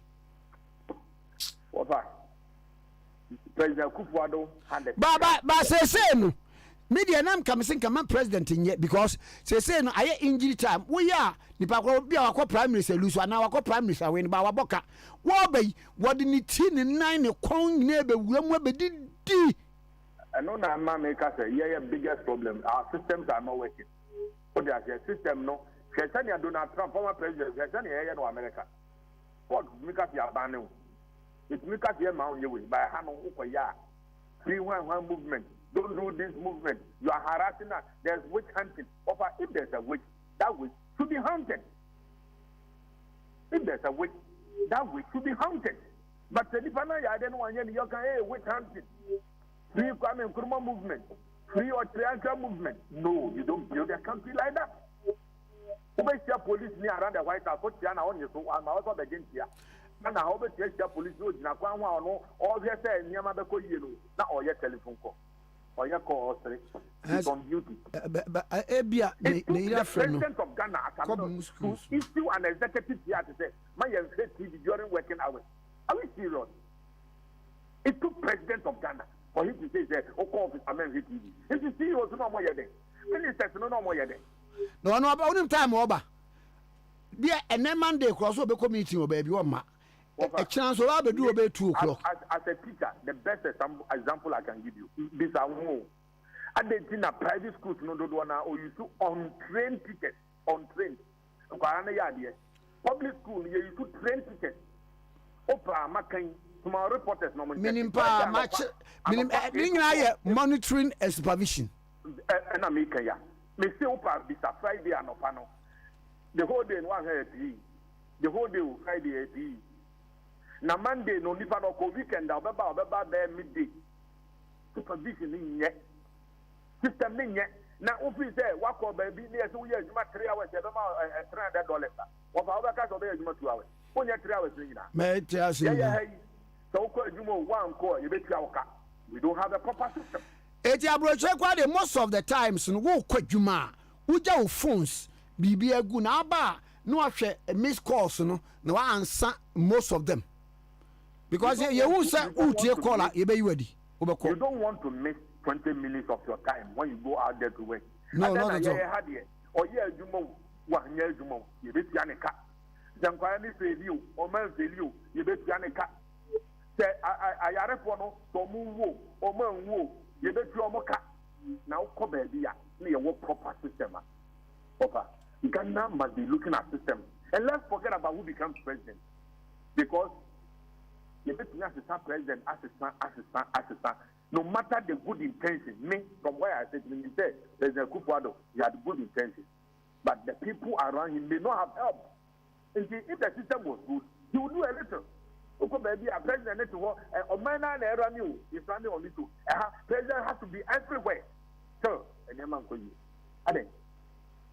Obe raise up no onye ntem. O ye dia na say ye di hu nkomo say e bia obi tu no na say no wati. Na ne mo mo ye ntem so dia. E bia nka be boy. I have not lost hope. I still believe it there. Even 3 months somebody can make a difference.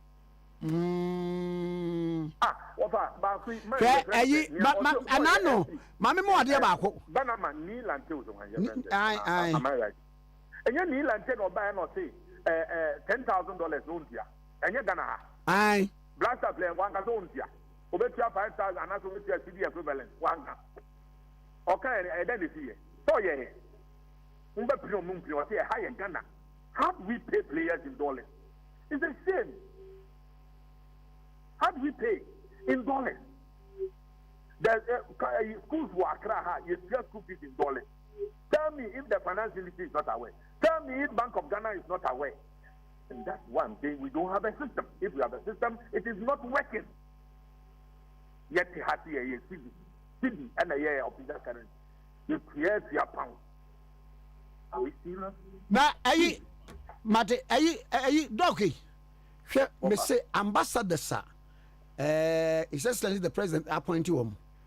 Now, no, pa, Minam St. John's, ha, a UK na making. Papa was one promoting the Papa no cry, one cry, Kiabina, Manabefi, uncle, or pay. What be? Papa, I am me.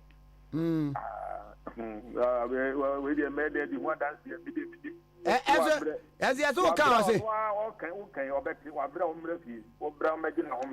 be the ordinary quiet say.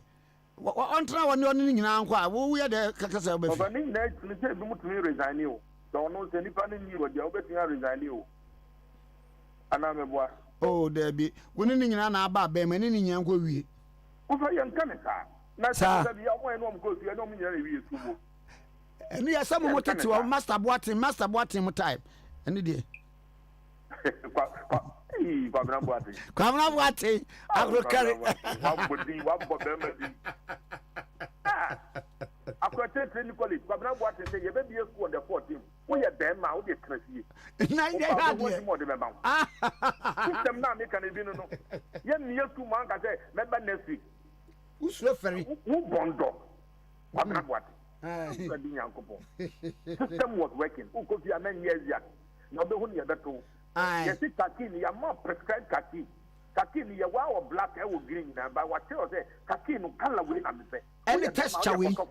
Aye. Ofa wa budinya no pe. Kwame Boating. Master Boating. Kwame Boating ya unim na o yo mate ya. What to call? Oh, yeah, me mate you. I am papa.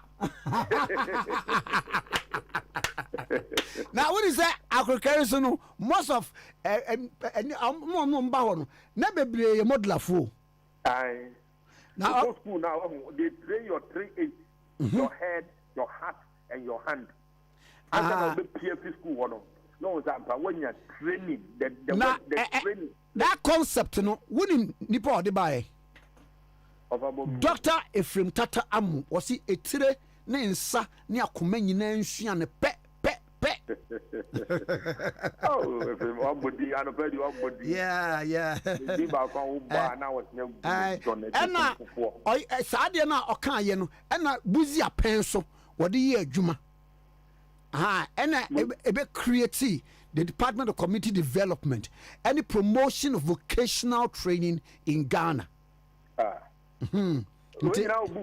Ani ya obukunum ene nam so ma convert mu nyina ba ye enti u treni utri wadwene on a more serious note convert no abanya prejam pa. Oh yes Convert is doing well. I will say it anywhere. Convert is doing well. They have better results now. Convert technical schools maybe pa vocational schools now who everyday am dey ko go am dey see and na. Yeah. Offer is better, I can say. Now, and I make say, let me go school, them to reach 85, make it a year class, you have more room for improvement. Between I get your sense, okay. Mate. And mammy, you should disclaim Miss Sama, Master Kwame Boating no boni dino. I am a penny. And yet, Kwame Boating compared 7 years ago. I guess I will no big job. I guess I never come up what you know, or Nimanimated dogs said, okay, Nipa crowd here now. See you on a ball organ or oh, however, Tafu Methodist. Oh, Tafu. I'm Tafu. Tafu Methodist, a fellow Emmanuel Methodist. Wow, what what's that? I don't know. Let another time, you notice. Almost feminine, and there's a meeting. A bed no channel, Panian and Yamedu Manaba. Oh, a bad idea, Mati. Dog, my men, I say. Of a movement that Yamin come. Also, okay, 101.7. Dr. Ochre Ankra, and the end of the Nana. They say, and you na metona no panano. They were here. A rambless in you. 1 hour di can call no. 1 call. 1 hour see what ye no. Banana. Onko na medi emenante brebre Kwame Nkrumah na makudu medi emenante brebre Kwame amwe na wakudu medi emenante brebre ena me yefuru nyenti monya mama nwa munchen munye metubeliki beliki nanai na woni penibi bonkomo afa potential running mate former president JJ Agbesi Nuchu. Yeah. Nano in politics. Oh, he was there in 1992. Nana Oye, astute politician, a man of immense political enigmatic attribute. No, no, I know, and if he die, and I say, Fijai. if you I'm going to be Ahmedia preparatory. Nana, or your political personality enigmatic. Yeah. Nana, said there was your biside political issue now, the man, no. Who's a name called by day of peace? Nana, yeah, there were the two or say a criteria are they supposed to be selected running mate, you know? Such qualities and what say you nipa yes or the Ashanti Kingdom no penasem. Yeah. Now I feel the eastern we should be Corridor Road. There be was it the eastern okay me yeah. Nana, and was so you be a set we affable to the media more or a strategist more or a businessman one yeah I economics no yes as a media no I gin to any no such a person sa attribute ya nuchu edugu wo ina no it can be seen, it can be found, it can be authenticated in one person. Detected. It can be detected and investigated and arrive at in one person. And that person stands tall among all the names are Bebano. Nana? Oh yeah. Primus inter pares. Or Paris, France. Best among the yeah. And the Paris is all Paris. We're Latin word. Nane, for the second time, repetition is for emphasis. Muchu say to be selected running mate no so ya wan. Obia or appeal to the media. Or say strategist. Or yes strategist. Obia party no why you what dibia chairman da. Yeah. Obia branch no why bibi da. Aha. Where you be the link between the party and then the government. You be as to appeal to Eastern region and the Ashanti Kingdom. Or see the kingdom. Yeah, the kingdoms. Yeah. The kingdom no can say I can for one more buno one more half one translocal. Yeah. No. What's a political equilibrium for His Excellency John Dramani Mahama and floating voters. What about the ground here? No. In order to achieve equilibrium, in science, mathematics, and the reaction must be equal to the initial action. Now what the equilibrium into by economics the supply curve must intersect with the demand curve. Exactly. The point of intersection. I say the same. So equilibrium quantity, equilibrium price. More. It is no equilibrium now. Mouse not what you brim. No, you switch you. No. The initial action. Yeah. The reaction must be equal to the action. Yeah. It's action is supply. Demand. The action is demand. It is supply no. And the reaction to the demand. Yes, exactly. Clap for him. Yeah.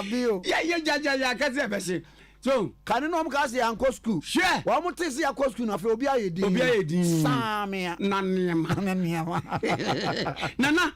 Yes. In geographical terms, the person must elevate from the terrestrial to celestial. To celestial. Yeah, astronomical projection into the aerospace. Where angelic term? The way. Okay, now the Guka angelic and you something and about for Sudiaba. Oh, Nana. When free some years and years as here. Yes. Where a free cherubims so Orofia and Nazarachiel. One no de buy. Where sa list we say. Anya bracadabra, anya bezabob, anya smoothie, anya palmon, anya mamon. So, no more for the resource. Ingredient. Yeah, I teacher near or Pewabo. Wouldn't questions with Musa. Obon Sam birthday, I have a date. We are double. Who's a birthday? na wase fusa date be na bonsam sesa nkrofo a omkoko na ya no pa na ya dumere bonsam question kwa bonsam constituency be no free constituency atebubu amante no ma say fusa bonsam wo ye ndi sia na wo ye pi ana ndi oja bibi ye nya ko mani ko wo ya obamu wo se da bi kire ba bi owo ko da den trimu den ka gra no bi say akoko na obo one born prince Peter yi yesu mai no mu adia wa nanai enti no tu ingredient ya odema yi nuchu nuchu nipa ba ko pe ene wo chini amanyoko no mu a sa ingredient no attribute no characteristics no ewo no mu nana wo de opa ye jade amom so mu ye pu no wo mo nkowe say ye hwan sa anye his excellency it is angofo wagibi edipen nana me njo mundi ugidi ansan be gu hu sesia ntobro de bi nana we na mde beju omadi so mutumi koye so ve ni pu ni ba na se dia nuchu kan ye nyina no se eye owura Julius Debra dia mehu se pus no wo mutumi ye niye because dia nuchu kan ye nyina no only one person ele ye chini ye ba ani na wonu eye owura Julius Debra Masha ya kan dia ya chiro ai na ye de etum se enche ye Charles Bisiu onya wonto Bisiu I was starting a campaign Iskadi Kitan ano me nye bi mano was it o me nye bi mano ye baby papa na mama fa we ntwam bosomi a ebei March bosomi a ye wo mi February eye bosomi a ye wo mu February eye birthday month of Apostle Dr. Kojo Safo na Chris Asafo wono ne kofa by ene papa na ntimanti nyina eye Apostle Dr. Kojo Safo ne birthday ena yedin fefefe na wanya asori no so a oye no enye 53 years odi Asafo no ba yo Chris Asafo no ba ye nti busumi ya ye Apostle Dr. Kojo Safo birthday asori so enye 53 years double birthday nti one year one man no titiri sister Frimpoma was say oma papa happy birthday in advance when Chris Asafo manyina ni titiri Osibo the Zara man any Sister Frimpoma o US abuchimemu mama papa happy birthday in advance birthday nankasa esi 26 of this month nti ya na mo hye no so na mo frɛ papa so na ma wo hye no Apostle Dr. Kojo Safo papa yeah my happy birthday in advance happy birthday to Winston Ama who University of Mines and Technology takwa if Jane Ajin if you mame Auntie Jane Ajin our Ghana Export Promotion Authority ene eye unuanu magudo nyina ena omoso ede ema wo na mameva birthday we ntwam na afi yen sori sokra birthday we hunyam pa yewura opon sasu kane director na ogina wo ema eye Forestry Commission yewura opon sasu kane director ema executive director Emma Forestry Commission and na ye ne yiri birthday ne yiri de Antitina yewura opon sasu ukunu a odo wo pe wasem ene ebusuan ne emma ne nyina e wo show happy birthday na de wakani wose ayi nwum no to manyame wote ase wonya asaye wono hwe okra so da bate no bekanfo no hina hyene munyam kopim se obekọ na nkasa fi enti Antitina ene ye wawoda kase hallelujah ya mu nyina mu ni tia oje anyado Hi, okay, 101.7. So ni midini awurade akwa wasa ngo Kwame Nkrumah Tikese me produce opani kwa musu aduo mi Abigail actually share social media no so kama pa na virus so ehela mote ina na Kwame amonka na yamamu nyina mu nitia oje nya no TG volume